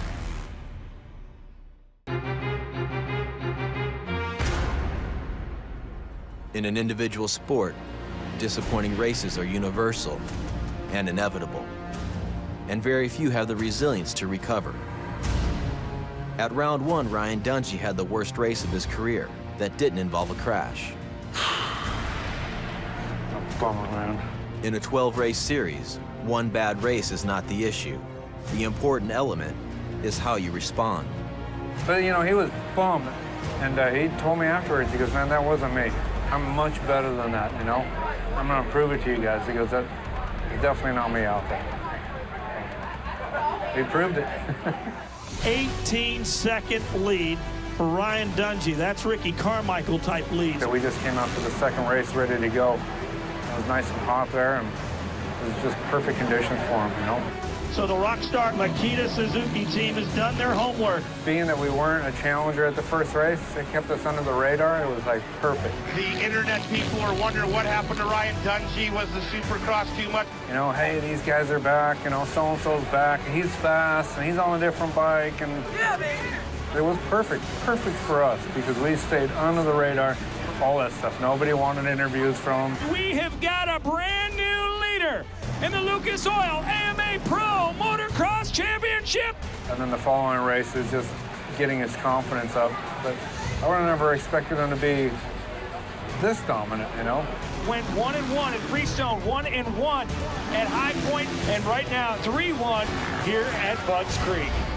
I mean, he's showing that at the end of the race, he's the guy to beat. Dungey not only makes the pass around Andrew short, but he starts to break away almost immediately. Sometimes we're not the fastest in practice, you know? But I think with his strength and how fit he is, as long as he gets a good start and nothing happens the first few laps and he's in there, he's going to be there at the end. Ben Townley has gone down. And all of a sudden, the number 5 has the number 1 position. When you get on a roll, you start believing in yourself and your bike, and it just kind of grows from there, you know? Round 7, Millville, Minnesota. A homecoming affair for local hero Ryan Dungey. As a kid, I grew up, I knew what I wanted to do right away. I started riding dirt bikes at 5. By 7, I saw it on TV. Jeremy McGrath was dominating. Ricky Carmichael came behind him. And to dominate and win race after race is what I've always wanted. And to put it together, and that's hard. Here we go into turn number 1, and it's the number 14, Kevin Windham. Ryan Dungey into the number 2 position. This is his house. Who does he think he is? It's like you saw it, you know, and you never really like pictured yourself there, and you did, but it was hard to see it, you know? It's like, I'm gonna put in my time, I'm gonna do what I can. Windham slammed him shut, took that line, but here comes Minnesota's finest, the number 5 of Ryan Dungey. He comes up alongside of the 14 of Kevin Windham. and Dungey gets by. Dungey goes by him. After Hangtown, it was just like, I don't know how much longer I'll be racing. Like, dude, it could be tomorrow. Like, when am I gonna really wake up and realize, like, dude, this ain't a dream. Like, you need to start doing it, you know? The hometown boy has done good here today. For me, I wasn't worried about every other rider. I didn't care. I just wanted to ride my dirt bike and have fun. And here we go into turn number 1, and it's Andrew Short. You know, right now, Shorty, the one guy I didn't want behind him is the hometown hero, and that would be Ryan Dungey. When you love something, you truly love something you're doing, you can't do nothing wrong. Ryan Dungey, can he go 1-1 again? That would be his 4th sweep of this championship. I was just enjoying it. I was hitting every turn and having fun and enjoying it, and dude, it brought back the love. Ryan Dungey taking them all to school here today. The number 5 is putting a hurt on him as it is Carmichael time. He is 33 seconds ahead. Ryan Dungey crosses the finish line, clenching his fist. He is 1 at home today. Hey, there's still a race going on. Sorry. Local Yoko, huh? Yeah, buddy. They need to make the local guys start backwards or something. Everybody's through. They're giving up. Do you think so? He's broken. Seems like once he rode around them, they didn't want to race him. He ran the champions class. Now the guys get those riding. It's like a perfect day. So he's at his hometown. He's a local guy here, and he just killed him. You know, it's been an amazing journey. You know, just got to be thankful. You know, it's a long road to right here. I remember racing here when I was a little kid with my parents, just scrubbing to get by. But you know, it's hard work pays off, and dreams do come true. And just all you guys out there, thank you much, and you're amazing.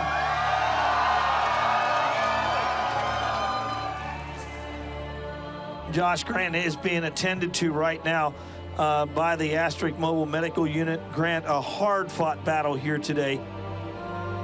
The only rider to beat Ryan Dungey straight up this season has found himself on the sidelines due to a nagging injury. You know, the doctor had said that I tore my labrum and had to go out and put 4 anchors in it and tie it together. I mean, this is how my season feels like it's been all year long. You know, I started with an injury and ended it with one, and just bummed out.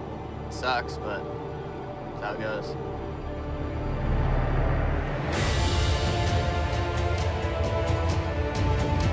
The torn shoulder will ultimately spell the end of Grant's season. In the 450 class, 2 favorites have now exited the series. First Chad Reed, and now Josh Grant. Which leaves only a handful of Dungey's competition standing. Coming up next on the Moto, Inside the Outdoors. Oh, come on, man. What happened? You just got the fastest time. It's not what we need today, man. Boy, is Michael Lessie coming through the pack at a good clip right now. I don't want to wake up another day dealing with this.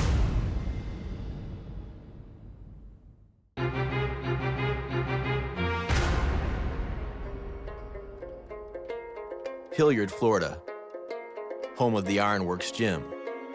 At the lowest point of his professional career, Mike Alessi has found an inspirational mentor. Here we go, ready? Jim Hoskinson was crippled in a weightlifting competition, but remarkably, he worked his way back to squatting 1,100 pounds. I made a deal to myself that I would train people for free until I went out of business or I got burned out. I just wanted to help as many people as possible because I couldn't believe that somehow I was able and had got myself to walk again.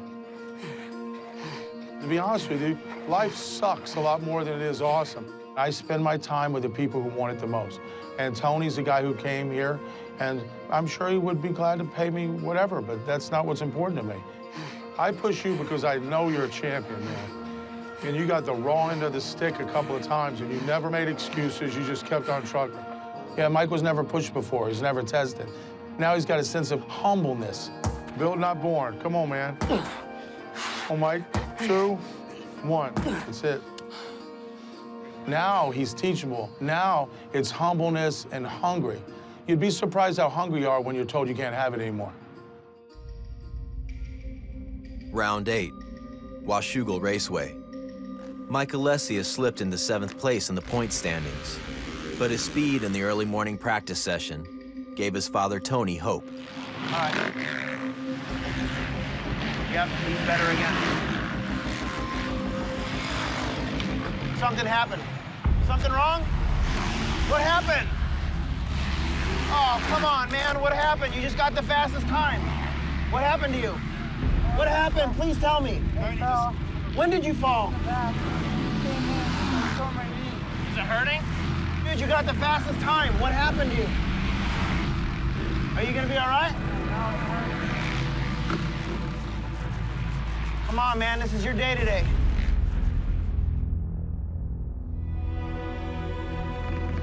This is not what we need today, man. Today was gonna be our day. Mike threw down the fastest time in his practice, and then a couple corners after that, he had a big crash and kind of hurt his knee a little bit. But we're working on it. I think it's gonna be okay. We need to ice it. Let's get ice on it right now. Today's your day, man. How bad is it? All right, well, we were fastest for half the practice, you know? No, to the end, actually. Dude, this is your day. We learned a lot of things this week. You did some testing, you mean? Yeah. And how's your bike? Really good. Does it feel like your practice bike? Yeah, really good. He's riding a bike very similar to what he rides during the week. I think we've got the fingers on the pulse of the problems right now, and I think that maybe we're gonna turn it around today, depending on how bad his knee is right now. So he maybe just took a hit? I think he just took a sticker. I mean, it's going to be tender today, but I think it'll be fine. So besides the knee, could turn around here. Could turn around.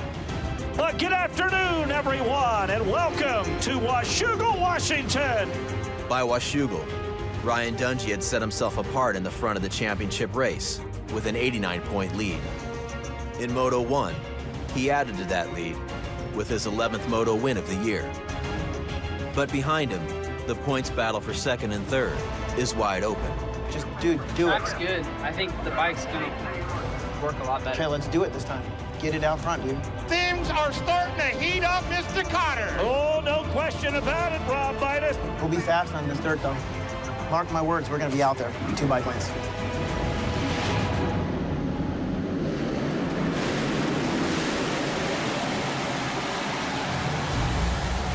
$15 bikes down in turn number 1. Hey, I don't see Mike. And a pile-up, 15 bikes down in turn number 1. Mike Alessi's in that mix. Oh, man. Good call. He looks like he's going to be the last one to get his bike up. The 29 of Andrew Short had the whole shot. Kevin Wyndham into the number 2 ride. It's Dungey in 3. That was a big up right there. He wasn't paying attention. Just about in 39th place. Here comes the number 800 of Mike Alessi. He's got a front fender that's causing him some grief. Andrew Short's got company, and here comes the 5. Ryan Dungey. He is less than a bike length at times as they get in and out of these turns. And now it's a full top fuel drag race to the top of the hill. Dungey goes to the inside. Dungey now tries to get around the 29 of Andrew Short, and he just did it. Ryan Dungey has moved into that number 1 position. Boy, is Mike Alessi coming through the pack at a good clip right now after going down in that 15-rider pileup. He is really starting to show some aggression out there as he's catching some of these back markers. Mike Alessi now running 20th. 29 of Andrew Short losing touch with Dungey right now. Mike Alessi continues to press on as he near the top 10. Dungey is about to win his 12th Moto of the year. Good ride, Mike. I was riding good, just. You look good. I can't buy a break. I lost myself in the middle part of the season. You know, I kind of lost, Mike Alessi and who he really was. I would say overall that this has been the most frustrating and difficult race season that Mike Alessi's had to endure since he's been racing motorcycles. He had all these bad things happening and he didn't know how to turn it around because it's never really happened. You know, it's always been either he's winning or he's injured. He's never had something where he's getting 10ths and 11ths and he can't figure out why. There were times when I actually lost sight of the objective. Thought, I can't do this. I don't even want to wake up another day dealing with this. But we didn't. We kept fighting. Keep fighting is the mantra of the sport. Every successful rider has lived by it since they first threw their leg over a dirt bike. There is always another race next weekend, and with it comes the hope of redemption. Next time on the Moto, Inside the Outdoors, we return to the 250 class to witness a sleeping giant awaken. The passing attempt by Cano!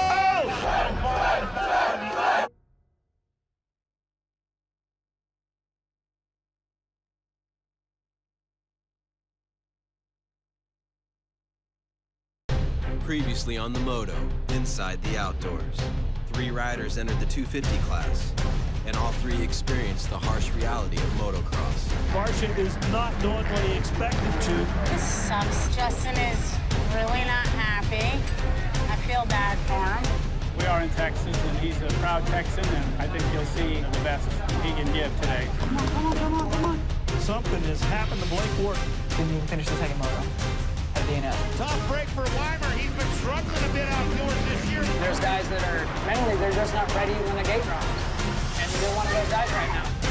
In this episode, we meet 3 new riders. South African Tyler Rattray, Geico Power Sports rookie, Colorado's own Eli Tomac, and the Scottish sensation, Dean Wilson.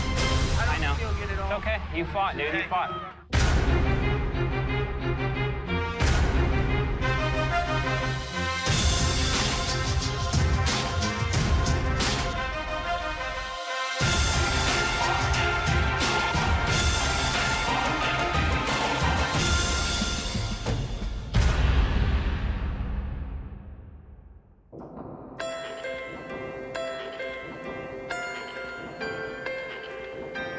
Tyler Rattray is one of Pro Circuit's premier riders.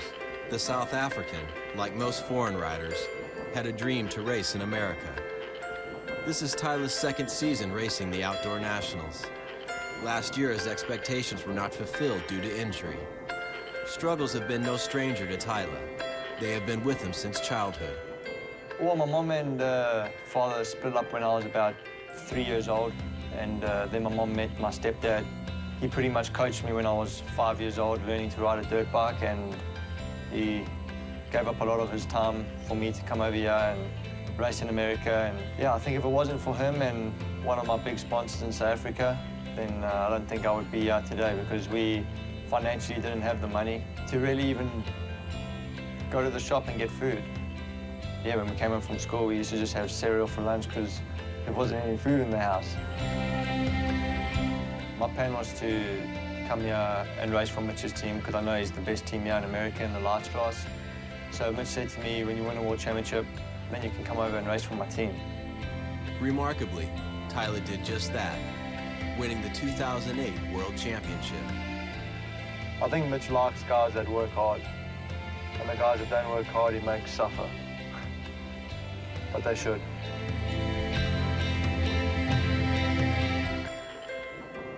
That's how I look at it. Everyone's going to be out there, everyone's going to be hurting. It's just the guy that can suffer the most is going to win.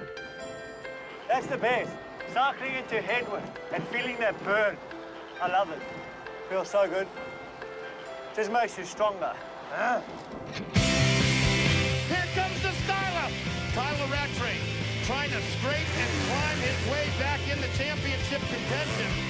At High Point Raceway, the number 28 captured his first overall of the year. Overall, number 28, Tyler Rattray! My main goal is to go to the race and stand on top of the podium. That's what I work so hard for during the week, and spend hours on my bicycle, and to reward myself on the weekend by winning, that's a relief. When I was a kid, I never thought I would have a life like this. That's why I'm happy with everything I've got today. I know everything that I've got here I've worked hard for and put my life on the line at a lot of races. It just feels great to come this far in the sport at such a professional level. I definitely can't thank my parents enough for doing what they've done.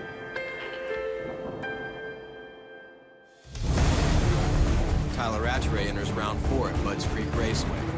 As usual, his lifelong companion is at his side. That was pretty good. You look good. I think he was 7th. Fastest 201, you were 202 something. Take your shirt off, cool down.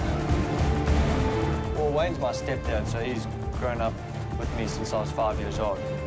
He was a racer himself in South Africa. That corner where I was, after the finish, that right-hander, you were a little bit, should adjust. Thanks for joining us as we celebrate another Father's Day weekend from here at Budds Creek. You got to keep your eye on number 28, the former world champion, a South African rider. The number 28 is second in points behind his teammate Christophe Purcell.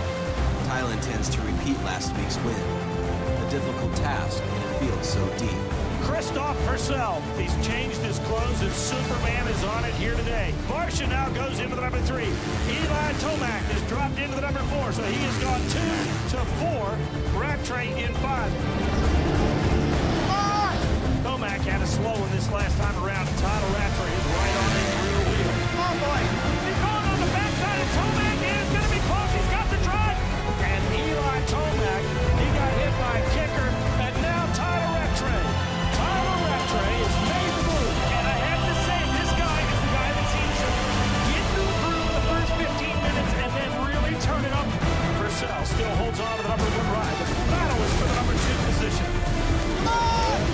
Max Anstey is trying to hold off the Kawasaki competitor of Tyler Rattray. Caution flag is down. Anstey hit the deck, and that puts Tyler Rattray into the number 2 position. And Christophe Purcell has won Moto number 1 here today into the number 2 position. Tyler Rattray. The heat and the sun is playing torture on this racetrack and its riders. Budds Creek is a pretty weird track the way the weather is, because it's in a hole, so the humidity sits in that hole. So I would say it's, if not the same heat as Texas, maybe a little bit warmer. You want your towel? Drink up. Got some left in you for the second motor. Second race is going to be all about fitness. Rattray coming off a great weekend. Confidence is the key, and so many of these races, if you know you can do it, you will. So far this season, the number 377, Christophe Purcell, has been the most dominant, especially in the first motos. The second motos, on the other hand, are another issue. Will Hahn into the number 1 spot with Wilson down to the number 2 position. Barsha and Wharton and Purcell and Rattray. Rattray showing something here, a little something for Purcell. One of the carbon copy things we've seen about Tyler. The second half of the moto is when he finds that groove. Tyler Rattray said enough is enough. The 28 of Tyler Rattray has now gotten around to 377 of Christophe Purcell. Wilson way out in front now. He is pulling away. The 17 of Justin Barsha, and you are right. Tyler Rattray is closing in. Tyler Rattray tried to get around Justin Barsha. And it's gotten closer, Till. Tyler Rattray goes on to the inside. Rattray has the advantage, but Justin Barsha. And all of a sudden, Rattray goes over the berm, into the soft stuff, and it's over. And Dean Wilson has won his first ever overall. He did 250, he would have got the overall. That was awesome. He had a great run at it, finishing 3rd overall. Let's hear it for none other than Tyler Rattray. Made a mistake and jumped off the track, and that's what cost me another overall. So, yeah, I was really bummed about that. First time for an overall win. 108, Dean Wilson! The talent pool deepens with Dean's win. In the last 4 races, there have been 4 different winners. Coming up next. Ladies and gentlemen, welcome to the Toyota Trucks National at Thunder Valley! Rookie Eli Tomac returns to his home state of Colorado. Oh God, did he crash? He did. Tomac in 9th. Oh, he's throwing the anger, Eli.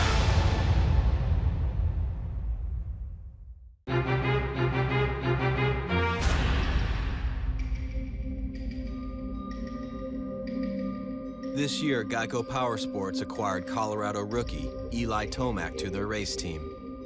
The Tomac name is legendary in the action sports world. His father, John, was perhaps the most famous racer in a similar two-wheeled sport. My dad, John Tomac, pretty much a legend of the mountain bike world. I think if you set up a really wide entry and then did a quick pivot, you might even be able to get underneath guys. It really doesn't affect me, you know, having my dad as John Tomac. I just, you know, he's just my dad. And I think you can do that down in this corner down here too before these other rollers. He definitely just knows what to do with me and how to train it. He's kind of, I've been there, done that kind of guy for me, so I definitely think that'll help me throughout my pro career. At round 1, the first race of Eli's career, he did the unthinkable. Eli Tomac is breaking camp on these guys. Nobody has ever showed up at their first outdoor national and won their opening national. It would be a landmark day today. He just did outstanding there and was able to go 3-1 and, you know, win the first national, which was incredible. Welcome to the big time. Eli Tomac doing his best to serve notice that last week wasn't a fluke. Tomac continues to lose spots on the track. Rounds 2, 3, and 4 were a little harder on him, so got a little reality check with those. Eli Tomac back in the field, a tough break for the youngster. A little bit of the magic's worn off. So now we're back in Colorado. We're from Cortez, Colorado, which is about 7 hours from here at the Liquid track, but still the climate's very similar. 2:11 and Weimer was 2:11 flat. Eli was 2:11.3. Well, segment 1, you're the fastest. Segment 2 is the problem. You're a second and a half behind Purcell. Ladies and gentlemen, welcome to the Toyota Trucks National at Thunder Valley. Early in the year, we're only on round number 5. We're not quite halfway through the 12-race series. Next week at Red Bud, we'll be at the halfway mark. No one can leave points on the table today.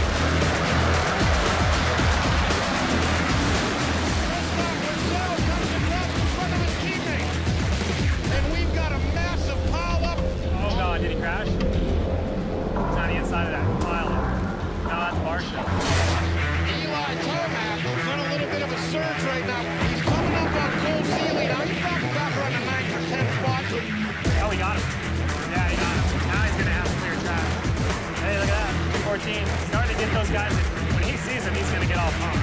Look at Barsha coming to the top of the hill. He's starting to make his way up after going down. Purcell has moved away from Dean Wilson. Effortless as he cruises around his facility.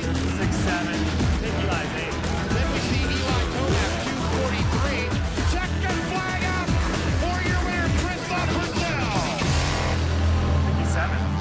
Halfway through the first lap, he was 15. Not bad with the start. Were you close to that crash? At the second turn? Yeah. I actually kind of bogged on the start. He didn't really get a very good start. He said he maybe spun a little bit after he crossed over the gate. Hey, the other line that wasn't really working very well was in the little tight switchbacks and in the little loop section. All right, that was good. 7, it could totally flip. Yeah. You could end up on the podium easy. Yeah, oh yeah. You know how those second motos are. Moto number 2, 250 class. Can Purcell do a repeat and take it back to back? It's time to find out!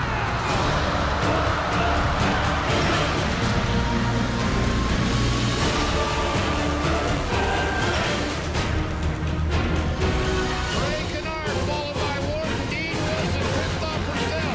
The start of Kyle Red Train. 5, 6, 7. I think Eli's 8. Justin Barsha, Eli Tomac. So some teammates and some buddies all trying to get this one sorted out. Purcell is pulling away from Kennard. Tomac in 9th. Oh, he's throwing the anchor, Eli. 24. Effortless across the finish line. Christoph Purcell takes moto number 2. Points leader Christoph Purcell's struggles with second motos appear to be over, as he went 1-1 in Colorado. All right, take it easy. Yeah, we'll see ya. Yeah, I don't really feel like we need to be winning right now. I mean, obviously that would be nice, but you just need to keep your head together when you get past, you know? Every time you get past, you lose. It's like you lose 2 or 3 seconds immediately. There's something to be said for having to work for it, having to deal with adversity. You kind of can't part it 25 minutes. I just try to help him as a former professional athlete to realize that, you know, sometimes it might take a month or a year to make improvements, especially when you're at the top level of the sport.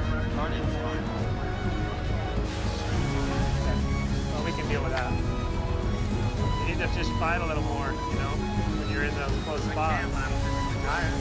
Yeah, it's not necessarily going to come all that easy.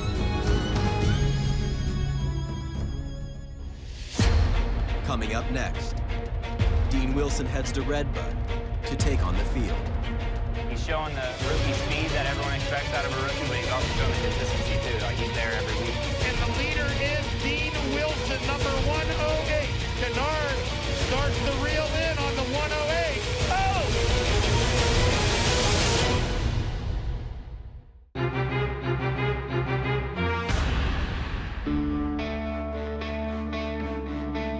The Inland Empire, Southern California. A typical neighborhood at first glance, but for a kid that dreams of becoming a motocross sensation, this is the Mecca. Most champions have lived in this area from one time or another due to its proximity to the race factories. 18-year-old Scotsman Dean Wilson is literally walking in their footsteps. The journey to get to where I am now wasn't an easy one. I mean, I grew up in Scotland, and it was always my dream to race in California and live here and be a factory rider one day, and for it to finally happen is pretty awesome. I mean, I'm living the California dream. In order to make his dreams a reality, Dean walked into the Pro Circuit headquarters unannounced to confront the most feared team manager in motocross. I didn't want to go in and talk to Mitch, but I just went for it. I was sweating, and my palms were so sweaty. He's just staring at me, not saying anything, and I'm like freaking out. I'm like, God, I don't know what else to say. He actually done that on his own without any help from my wife or I. He wanted on the best team, so he presented himself, and I think Mitch appreciated that. I waited like 3 weeks after that to get the phone call if I got the ride or not, and finally I got a phone call and I got the ride. Man, I was jumping all over the place. I was so happy. You know, he had a lot of good riders he had to pick, but he picked me. I don't know why. You know, I told him I'd never give up, and I always work my hardest, so that sold him, maybe. Who knows? He'll never tell you either. It's been going awesome. I'm thoroughly impressed with him. I mean, he's never been to any of these tracks. It's his first outdoor season. I think at the riders' meeting, they're going to have to let these riders like Dean Wilson know they're just rookies and they're not supposed to show up some of the elder statesmen of this class. He's showing the rookie speed that everyone expects out of a rookie, but he's also showing the consistency too. Like, he's there every week. Wilson way out in front now. He is pulling away. Highlights for sure, Bud's Creek. And Dean Wilson has won his first ever overall here in these United States of America. The biggest thing about it is he's determined. I mean, if he gets in a battle, he's gonna win. And that's what's most inspiring for me to watch and be a part of, is he's never gonna give up. Gate drops and into turn number 1 they go. What color is it? And it's a gang of green up front. And the leader is Dean Wilson, number 108. It's still Dean Wilson holding on to the number 1 rod, but guess what? Trey Kennard has moved into the number 2 position. He has gone by Tyler Rattray. So the Iceman coming. Kennard starts the reel in on the 108. The passing attempt by Kennard. Up alongside Dean Wilson, and Kennard takes away the lead. Trey Kennard, he crosses the stripe. Dean Wilson closes the deal into the number 2 position. Kennard overall, you're second. Chris third. Yeah, I was tired. I know. It's okay. You fought, dude. You fought. Kennard was just on a mission, and he rode awesome. Hats off to him. He put an awesome pass on Dean. It was a good, aggressive, clean pass. And he just, he beat him. Good job, Trey. Awesome ride.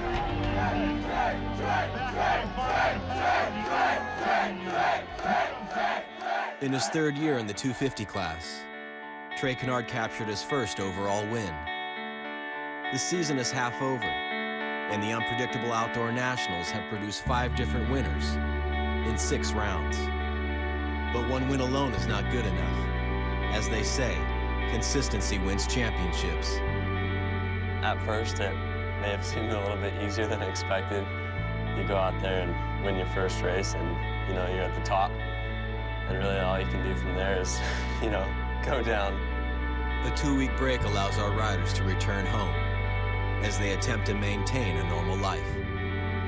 I got my first kid on the way, so yeah, things are going to change in life. I'm going to be a dad for the first time. She's definitely not going to be a motocross rider.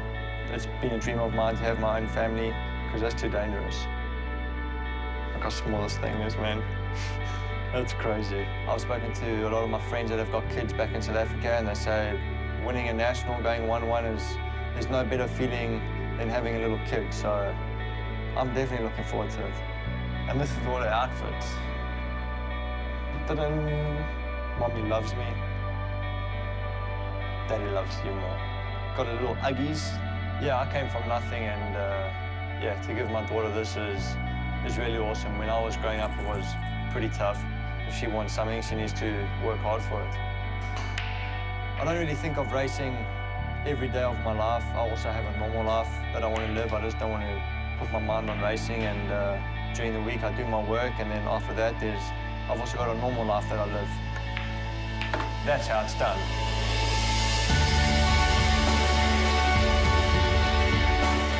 Yeah, I think if you're almost too serious sometimes, it kind of like burns you out a little bit because you're just so serious and you're focusing on racing, and then sometimes you just gotta take a break and then you'll go back to motocross and you'll be so amped up and excited.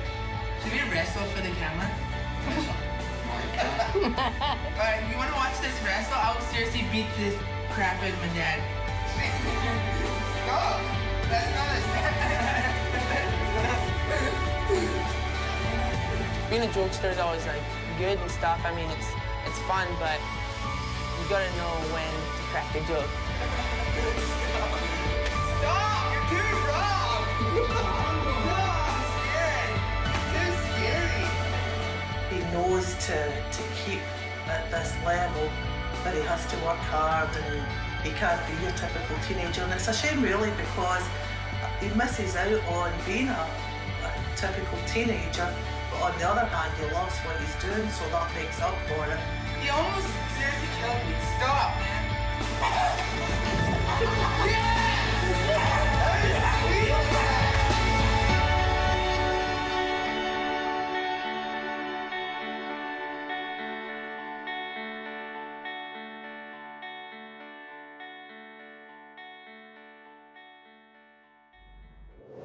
Next time on the Moto, Inside the Outdoors, we return to the 450 class to crown a champion and hear closing statements on the season. Michael S. is not going anywhere. It's not something I retire from. It's in your veins.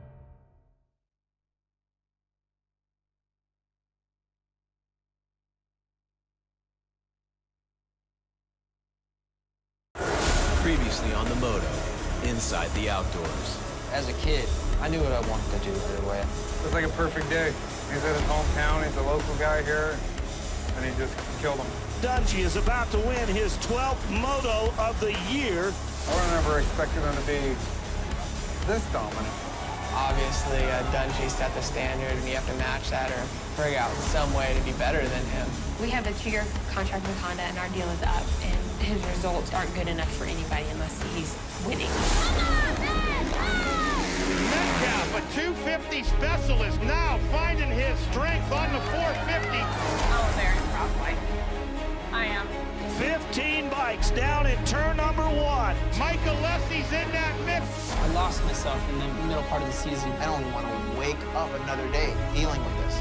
Ben Townley has gone down. I want to be that rider of what I last was in 2007. I know if I can be that rider again, I can win again. This week, the 450 class will see their season end. Jobs are on the line, and each rider must make his closing statements. A champion will be crowned in the 450 class, but it'll take a drifting veteran to show them their purpose.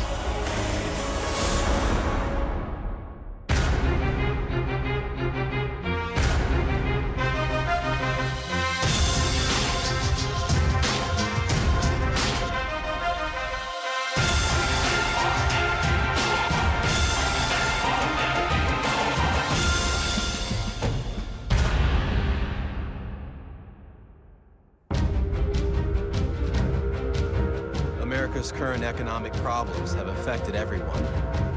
For motocross riders, winning is the only job security available. You used to be so excited, you know, 5th place, you're gonna go, hoo-hoo, I got 5th place. But now, you know, you don't want to get 5th place. Many of these riders hoping that their livelihood is going to look up for 2011. Brett Metcalf and Andrew Short share a common problem. They both need contracts for next year. Strangely enough, Short and Metcalf sit second and third in overall points, respectively. We've never been in this position before. We've gone through contract after contract, but it's never been this late and never been this stressful. While having an uncertain future is new to veteran Andrew Short, Brett Metcalf came into the 450 class as a rookie this year and knew he would have to prove himself. We've been on the podium 3 times. High Point was his first, and then Colorado, and then Washougal. I think Washougal being the best because Brett hates that track. And Brett Metcalf has a very unfortunate deep start. Running about 28th maybe, and he came back all the way to 5th. Reardon goes wide. Metcalf, a little Australian drag race up the hill. Metty's gonna pull off the little advantage. That's the best I've ever seen Brett ride before. He rode like an animal. I was just dying, but I just pinned it through the whoops and held on.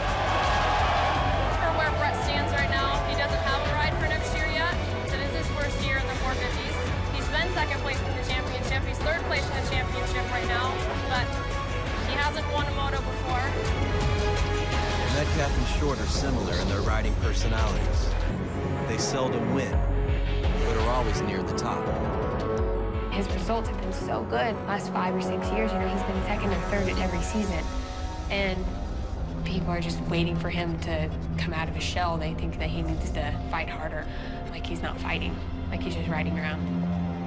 It's just frustrating to see him so upset with himself when he tries so hard.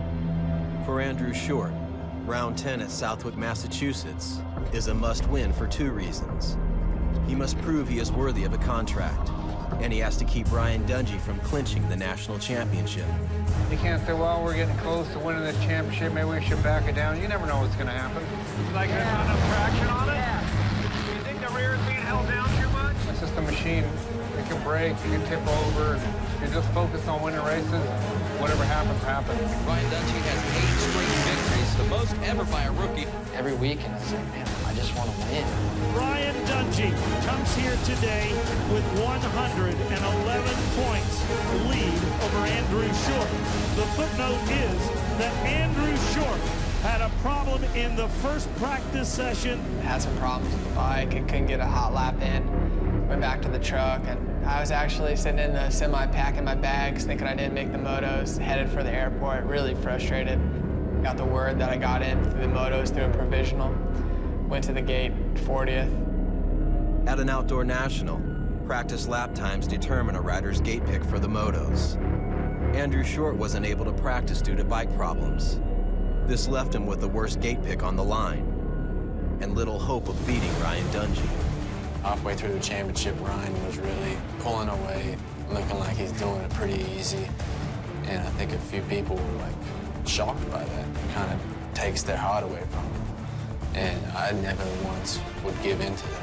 And I was like, I want to fight it. I want to try and beat him.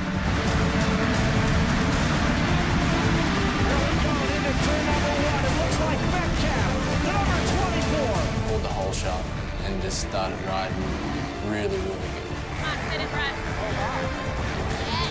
Andrew Short had a number 9 start out of turn number 1, and we'll be watching for him to see how he moves up. Metcalf still holds on to the number 1 ride, but here comes Ryan Dungey. He can see him, he can smell him, and he is wanting to pick him off. The 29 has found himself off the racetrack. The 101 of Ben Townley and Andrew Short find themselves in the fence. It's just crazy, like stuff kept happening. The 24th Brett Metcalf is on fire as he is trying to hold off the 5. Stand up! Metcalf is trying to hold on to his ride, and Dungey, he's trying to win a championship. Dungey all of a sudden looks very aggressive. He said it is time to go. The championship is on the line. They fan it, but Metcalf crosses across the racetrack in front of Dungey. Metcalf has answered. He has answered to the challenge. Felt in rhythm, everything was working good halfway, 20-minute mark, 25-minute mark. He is showing no waning of physical energy whatsoever. He had me and had the upper on me and was going to win the moto. I was like, dang, like I'm really going after it. You know, I think we had like 7 corners to go. I was feeling perfect. What happened? Metcalf had a problem.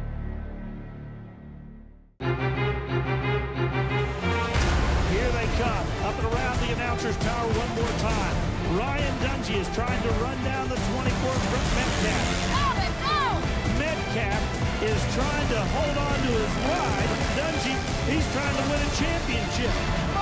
You know, I think we had like 7 points to go. I was feeling perfect, and then the bike just bogged. Dungey gets him with 1 lap to go. Why have I still not seen him go by? And the bike just quit.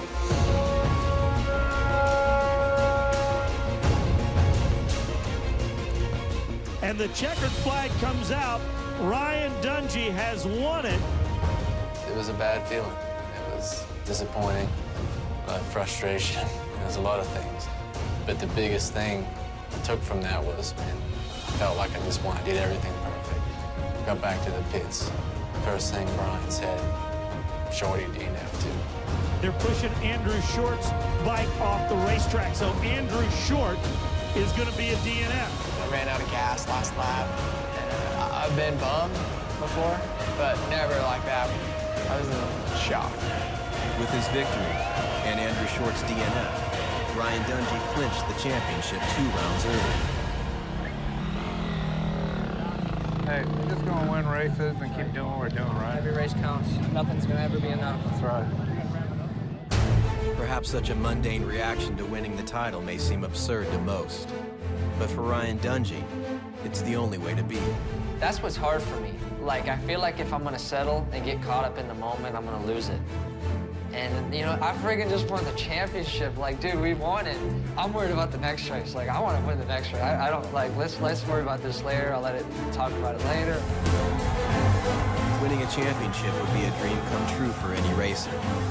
But if you think you have arrived, you eliminate any future destinations. While Southwick saw the crowning moment of Dungey's season, it was the worst race of Andrew Short's career. Racing has a lot of highs and lows, and when you have some lows and some things aren't going right, whether it's in your control or not, it's always awesome just to come home to your family and all that stuff disappears. Part of the deal that has stressed Andrew out this year in the uncertainty of his contract is being able to provide for our family. I bought that bike for Andrew for Father's Day a few years ago, and I'd love for him to go out and just to feel the wind on his face and be alone in his thoughts without the radio going on and just the wind. And I think it's great for him to be able to go and do that by himself, because then I think he's a better dad and a better person. The coolest thing that I've kind of heard this year was from Kevin Windham. He came in halfway through the season, and he was a dude. He kind of got burnt out on riding, or kind of lost the love maybe for a little bit, and he had to take some time off. But he told me the older he gets and the more he can see it coming to an end, the more he enjoys it. The more he enjoys autograph signings, the more he enjoys riding a good bike, going testing, hanging out with the guys. The little things that used to bug him, now he loves, and it consumes him. If motocross riders are truly a devoted group, then 32-year-old Kevin Windham is chief among them. It's in your veins. It's what we do. It's who we are. And it's something that you don't turn off. I mean, yeah, you get old, you don't go as big, but you find a way to go. And I've been riding since I was 3.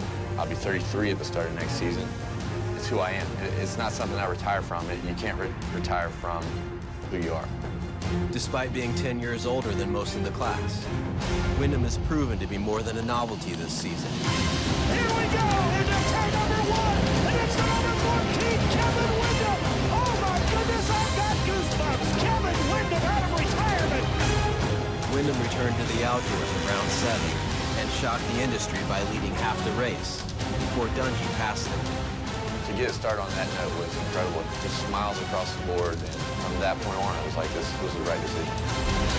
Round 11, Steel City, Pennsylvania.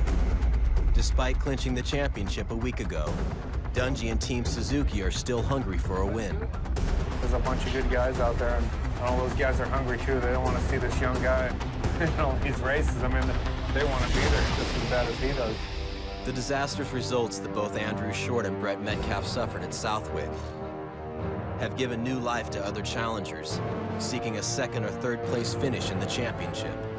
I see myself as a top 3 guy. It's just the season hasn't gone how I had planned. I have to be able to control myself better in the race and not make mistakes. Basically just looking for lines, watching what some of the other guys are doing and just sort of looking for anything that can give us an advantage. Most guys are Dungey right on the inside and then the next left-hander right on the very inside again. A starting line that has seen the best of the best, and today it will see Ryan Dungey and Kevin Windham and Mike Alessi and more. I think we're ready, ladies and gentlemen, as the 450cc riders are poised on the starting line. Now they go into a hairpin turn. They're heading straight up the hill. It's short. Metcalf. The 24, Metcalf is going to make the pass. Jordy will fall back to the number 2 spot. Remember, folks, this is the battle for the number 2 spot in the championship. And where is Dungey? Dungey is off the side of the track right now. It's a good thing you wrapped that championship up early because today it looks like he's going to be a spectator. Windham is not sitting back in this one. He's starting to put the heating iron back on Andrew Shorty. Who's going to have it? Looks like K-Dub is taking the position. Shorty, he's eased up just a little bit, but he cannot afford to do so too much. He's only got a 3-second lead over Ben Townley. Townley turning 2-second faster lap than what Shorty is. Now he's on the inside. Shorty on the outside. And Shorty going back one for 101, moving up one. And that's not looking good for Short in that battle for second place overall. As Metcalf is your leader, Short keeps dropping back. But look at that lurch. Kevin Windham on a rail of his own out there. He is flying. Metcalf followed by Windham, and he's following closer than ever. The gap now just 1.5 seconds. Windham has won this Moto 1 win bad. Metcalf rolls. He could have lost the juice there. Windham looked like he's going to show him a tire. He might even take him high. He does. Kevin Windham. One pass of Metcalf. Kevin Windham gets the cheers of the Steel City crowd. And I got to say, folks, he is looking good. 16 years in the business. One more turn, and there they are, the checkers, and Kevin Windham takes the Moto 1 win here at Steel City. There is a reason why most riders retire before 30. Outdoor motocross exacts a brutal toll on the body. Personally, I started having vision issues. I mean, I just get to where I just can't see. When I decided to quit was because I started having blood and airhits that I shouldn't have blood. I thought I was dying. I'm like, throw in the towel, I'm done. You know, I have something seriously wrong with me. And so many people talk about, you know, I have championship pressure or having to win this race or getting paid this big contract or whatever. And like at my age, I'm out on the track and I reflect this guy that came up to me in the autograph line and told me that I drove 7 hours today to watch you ride. For me to leave something on the track when these guys are, you know, specifically saying, I came to watch you, I mean, that actually rolls through the back of my mind at like the 20-minute mark. Ben Townley has had his share of bad luck this season. His latest misfortune came when a rock shot off the back of Kevin Windham's bike and struck him in the face. He's actually broken his nose, so now he's got a bit of a classy hook to his nose, off to one side. He's going to have pretty sore nose and black eyes tomorrow, I would say. So hasn't been to medical yet to get it straightened out. We'll probably do that after the second moto. Hey, Steel City, you about ready to get this thing started? I need to know, are you ready?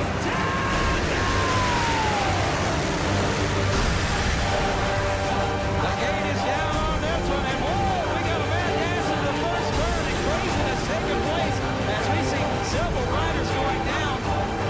Ben Townley, he went down with a thud. Oh, my goodness.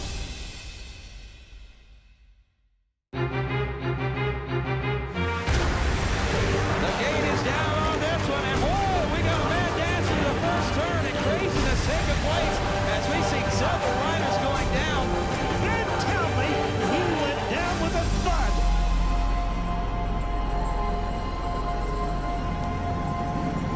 You good? All right. There's no rhyme or reason to a few of the things that have happened this year. It's just the way it's been. Ben Townley out. Frustrating is probably the word that I'd use the most to describe it. Townley is one of the fastest riders in the world, but crashes have plagued his success all year long. At least 2 or 3 times I should have gotten the results, and it's been really disappointing for me. That's a bit of a shock, I can't believe it. Broken nose, first moto, second moto, big crash in the first corner, maybe a broken finger, we don't know. Frustrating, that's the word that sums it all up for sure. Good to see Dungey out here in Steel City doing what he's been doing all year long. Kevin Windham, he is running in second, looking for his overall win, his first since 2007. Ladies and gentlemen, put your hands together for number 14 of Kevin Windham. He goes 1-2 here in Steel City. Given the 2-moto format, Kevin Windham's first and second place finishes gave him the overall win. He is the oldest rider ever to win a national in the premier class. If this thing doesn't ever go for a national championship in the future, maybe I can go out there and do half seasons, because bigger than all of that is the feeling that I get having the fans out there waving the flags and cheering me on. It is the most unbelievable feeling, and one that's been second to none. At its core, motocross is a community, a group of people bound by a common passion. There was so much that you don't see. It's like you forget all the sacrifices your parents and that you made, and how you didn't have any money to go to the races. I remember we struggled so bad, just sometimes just to get to a race, and I wouldn't even do that good, you know. And my parents, you know, they were there for me every moment, and the biggest reward is just to be able to share it with my family. If I had to say that there's one thing that it feels different this year than last year, is that I feel like I've grown up. You know, I've taken more of a different approach. My dad's been there my whole career, and this year he's taking more of a step back and letting me do my thing, you know? And it seems like to me that you have to figure it out for yourself, and it's hard, but in the end, it does make you a better person and makes you realize who you are. Andrew Short and Brett Metcalf battled for second place in the championship through both motos at round 12. Metcalf going after Andrew Short. He could pick up a couple points if he's able to get around. When the dust settled at Pala Raceway, Brett Metcalf secured second overall for the season. Andrew Short finished third. Both riders were awarded contracts for 2011, but for different teams.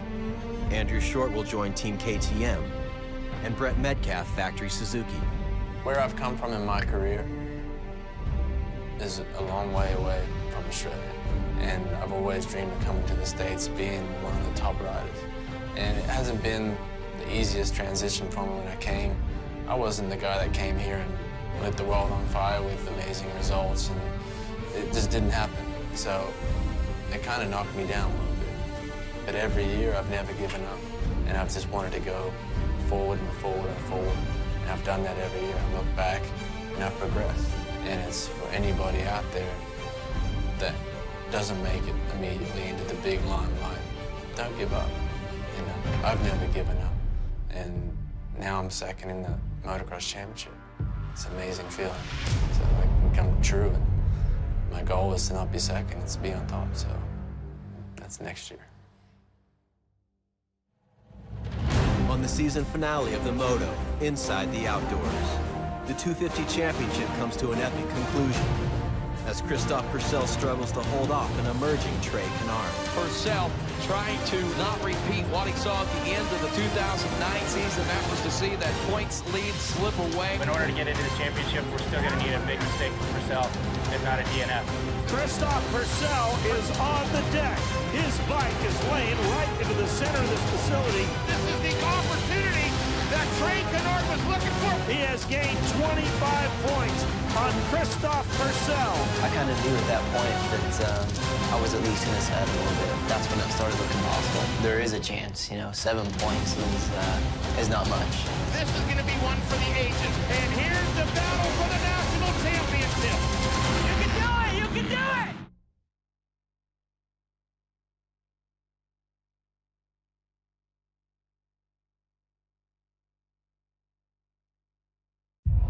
Previously on the Moto, Inside the Outdoors.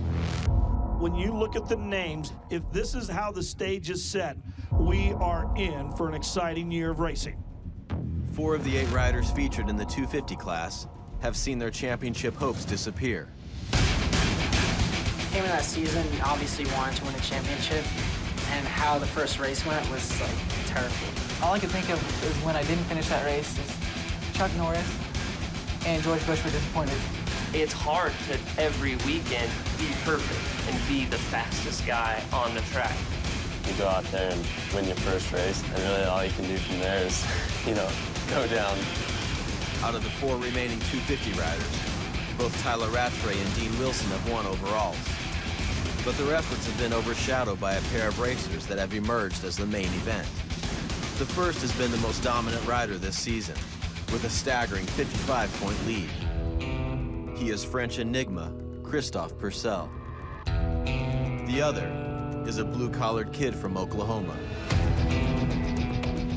For the last 6 races, Trey Canard has chipped away at Purcell's lead and mounted a charge of his own. Trey Canard has come back. Here comes the 377 of Christophe Purcell. In the season finale, Trey Canard will attempt the greatest comeback the sport has ever seen. If this is going to happen, I'm going to have to put my heart and soul in it. Christophe Purcell, his points lead is dwindling.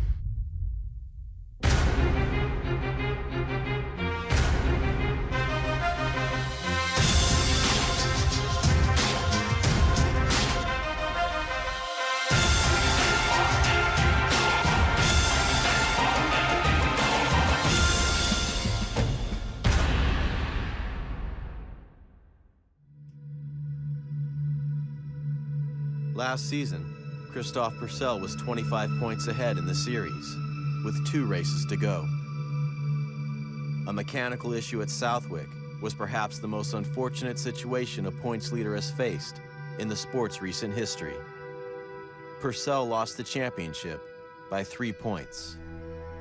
You always want to win a championship, but, we screwed up last year and we lost it. It's not going to change anything for the other championship, and I'm going to try to win again. The fact that Purcell was even able to race in 2009 was a miracle. 2 years prior, he was paralyzed in a crash and told he would never race again. He was involved in one of the most horrific accidents while he was over in the Grand Prix Series a couple years ago. Came back, has won some titles, and he's won many motos. Confidence is so huge in the sport, and Christophe has a ton of confidence when he's on the bike. He's really not intimidated by anybody on the track. It is time to go racing! Here we go. They are off and into turn number 1, and it's Dean Wilson on the 108. Canard is taking over 108 of Wilson, so is Purcell. And into the number 1 ride is Trey Canard. And right behind him is the 377. And Canard is starting to lose ground, probably 3 bike lengths now. Now the fight for the lead. We can see Christophe Purcell as he goes up the hill. Christophe Purcell has moved into the number 1 ride. He has just gone by Trey Canard. Right now, Canard is on the drive. Now they're only within 3 bike lengths. Here they go. The 377 machine holding on to the number 1 ride, but here comes the 38 special, the ice train. Canard tried to take it on the outside, and the crowd goes wild. And I'll tell you why. Canard has pulled him, but Purcell is not done. Trey Canard has come back. He's got a half a bike length lead. Here comes the 377 of Christophe Purcell. Purcell is back beside him. They're almost side by side. Now he's almost able to show a tire. It is back and forth. Purcell all of a sudden is back in that number 1 position. The checkered flag is out. And the 377, we understand now why they call him Superman. Attaboy! The season's pretty much routine. Like last year, usually we'll win the first moto, and then some odd reason we have a bad second moto. I'm fresh and I feel good, and I usually get a good start for the first moto, and then second moto, I just never got a good start. An ongoing struggle for Purcell. Dominating first motos, but unable to hold strong for the second. Our first moto winner, Purcell, got squeezed pretty hard in the start here. Canard into that number 1 spot, back into the number 2, the 108. Those guys were good, and they just on the gas all the time. And we pretty much got the same bike. Now we are seeing some bigger raindrops as they start to come down here, and it is threatening to really unleash Trey Canard. track is going to get very slippery. It is pouring it down right now. Purcell has actually dropped back to the 10th spot. He is way off the game after he has got his goggles off now. It is the 38 of Trey Canard as he crosses the finish line.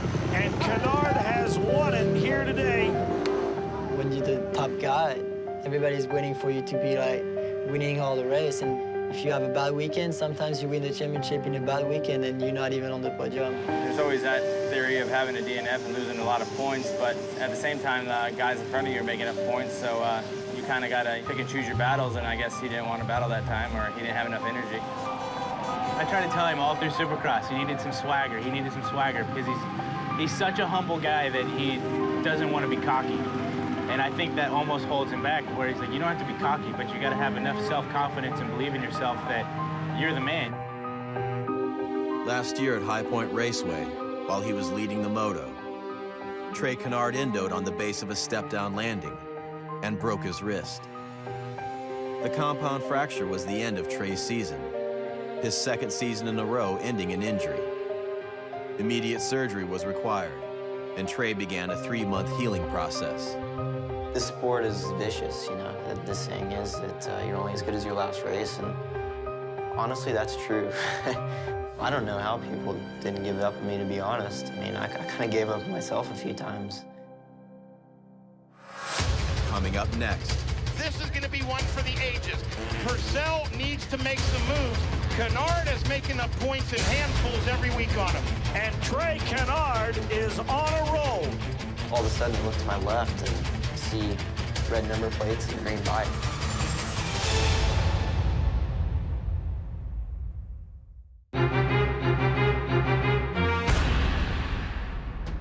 Recovering from a broken wrist last season in 2009, Trey Canard's long-awaited return to the outdoors this year started off slow as he flew under the radar.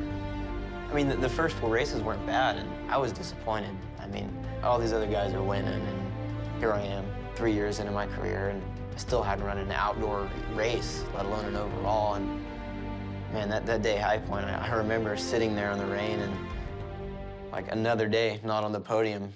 It wasn't until round 5 at Colorado that Trey landed on the podium for the first time this season. But at Redbud, he accomplished a first in his career. Now Canard has moved into third.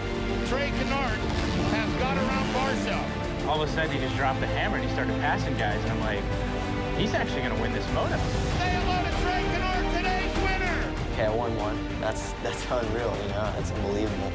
I can do this. I'm still a dirt bike rider. It's like after Redbud, he's got the swagger. At Washougal Raceway in round 8, the momentum started to change. Trey Canard was the fastest rider in the practice session today, and we are high atop this Washougal Mountain.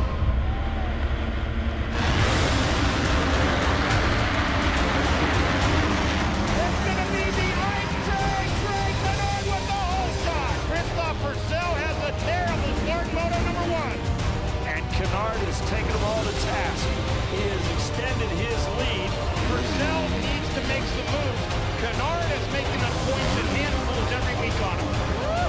And has Purcell caught Warden. Purcell goes to the right, to the left, to get to the top of the hill.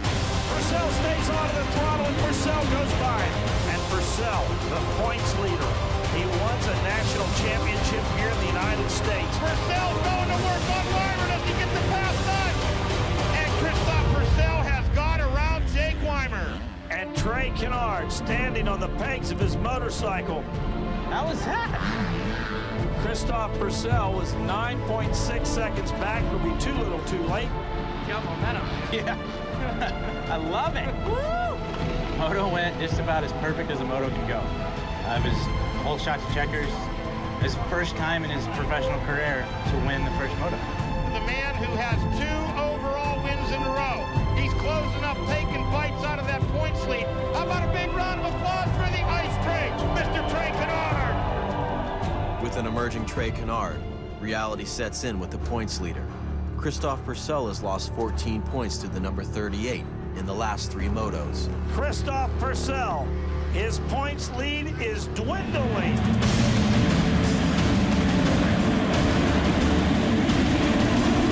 Here to the number 1 riders, Trey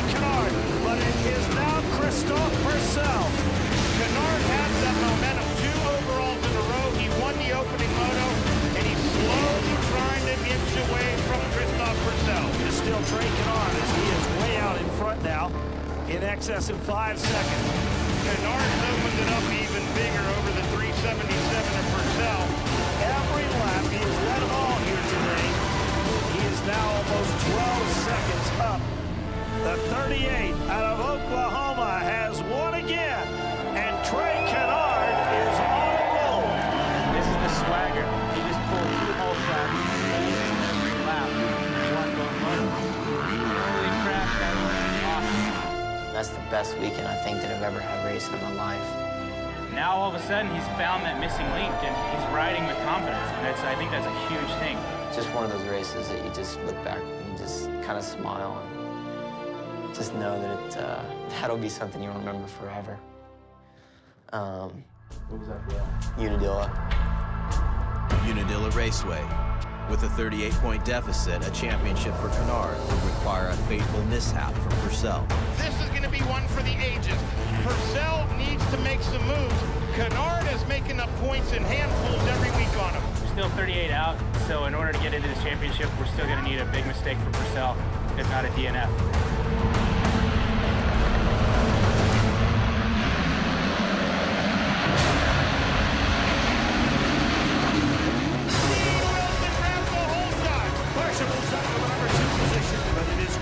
Purcell knocking at the door. Larson now has yielded the right of way to the Frenchman. Christophe Purcell is on the deck. All of a sudden, I look to my left and I see red number plates and green bike.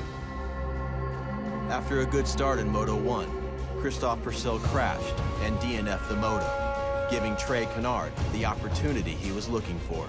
It would be nothing better for Canard to get a win here in Moto number 1 and capture 25 points.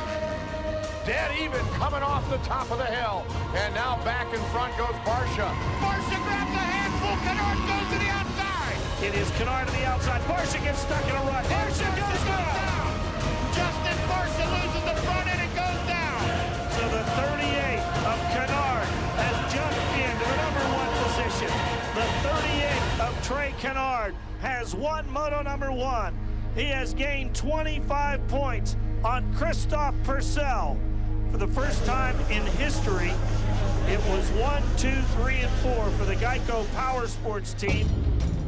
After Moto 1, Purcell's lead was down to 13 points. Christophe Purcell and had a DNF in Moto number 1, lost 25 points to Trey Canard. Unadilla is going to shake things up here this weekend without question.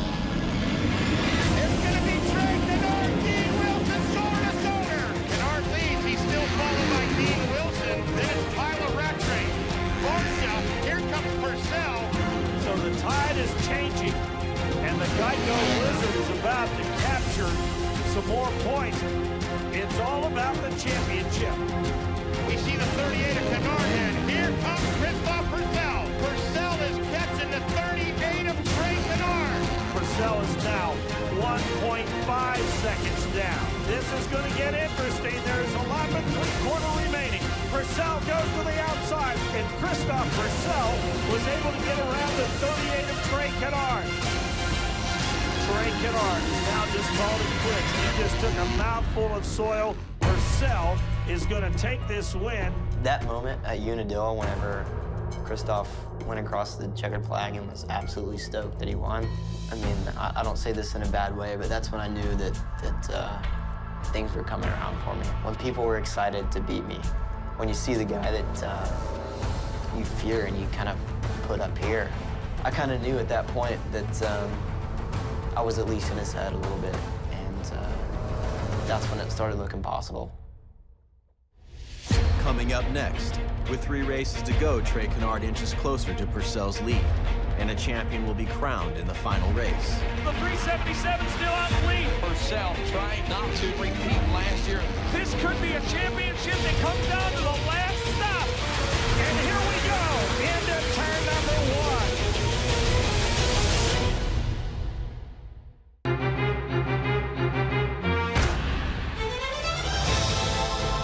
Round 10 of 12, Southwick Raceway. Trey Canard smells blood and continues to push on Purcell's 16-point lead. and the 38 has now moved into the #1 ride. Mitch Payton, a little bit worried about what's going on out there. Christophe Purcell looks like he will finish in that #7 position. I came out of Southwick with a podium, which was crazy, and I gained 3 points, which was special. And, you know, going into Steel City, had 13-point gap.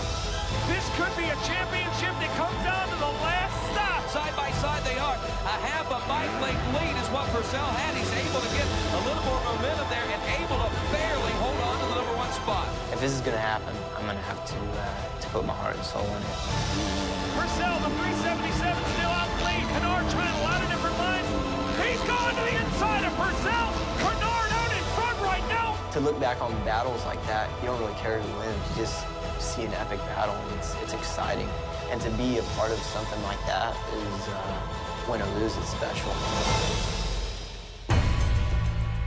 Purcell is trying to not repeat what he saw at the end of the 2009 season last year, and that was to see that points lead that he had slip away, and not only slip away, but completely slip out of sight. One of the most epic battles we've ever seen here at Steel City in this 250 class. Man, that was one of the races that was unbelievable, because he was on his game that day. There is a chance, you know, 7 points is not much.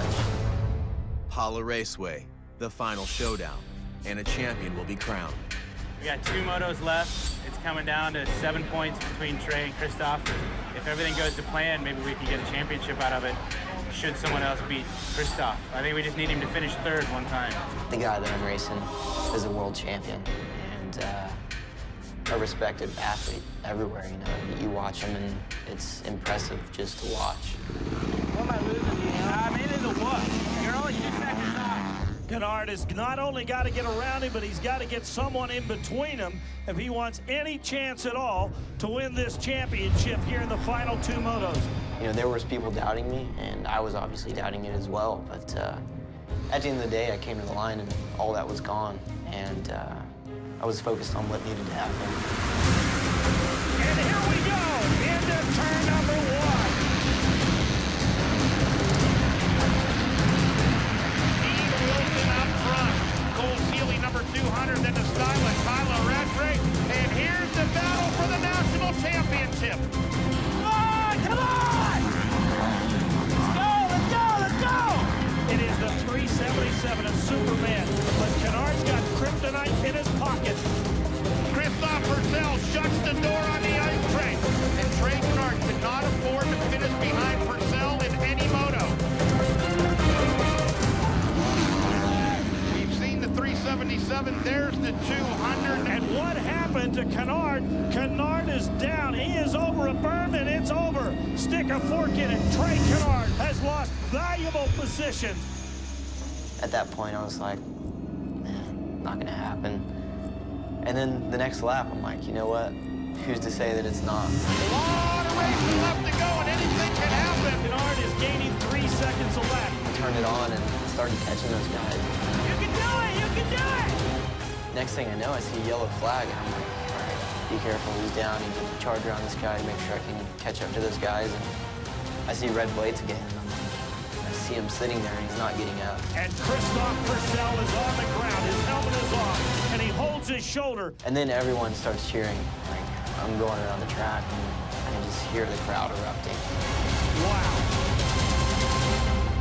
From there, it's like a blur. What you reckon? I mean, it's real shaky, but man, I hate to see a couple guys go down like that. Not really sure what's going on. You know, I don't know what's going on with the points or anything like that, but. You're now at an 11-point lead over Christophe Purcell. What was going through your mind when you turned your head and you saw him down on the side of the track over your shoulder? I mean, We are trying to get word on Christophe Purcell. He is now being attended to by the medical staff, and it appears that Christophe Purcell's season is over. What a way to lose a national championship. I have no idea what's going on. He's out of the second moto. Yeah. Dude, that's terrible. I'm hearing random rumors. Well, I heard Purcell's out with a broken arm, which means this is your national champ. Mitch is very dejected, and rightfully so. Christophe will not be on the starting line here for Moto #2.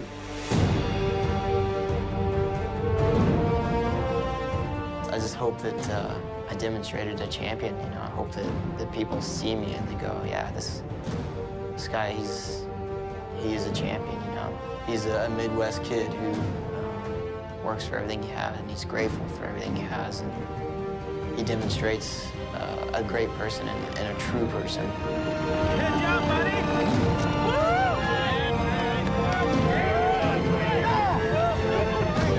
I hate to say this, but I'm glad that nice guys don't always finish last, because I feel like I'm a nice guy.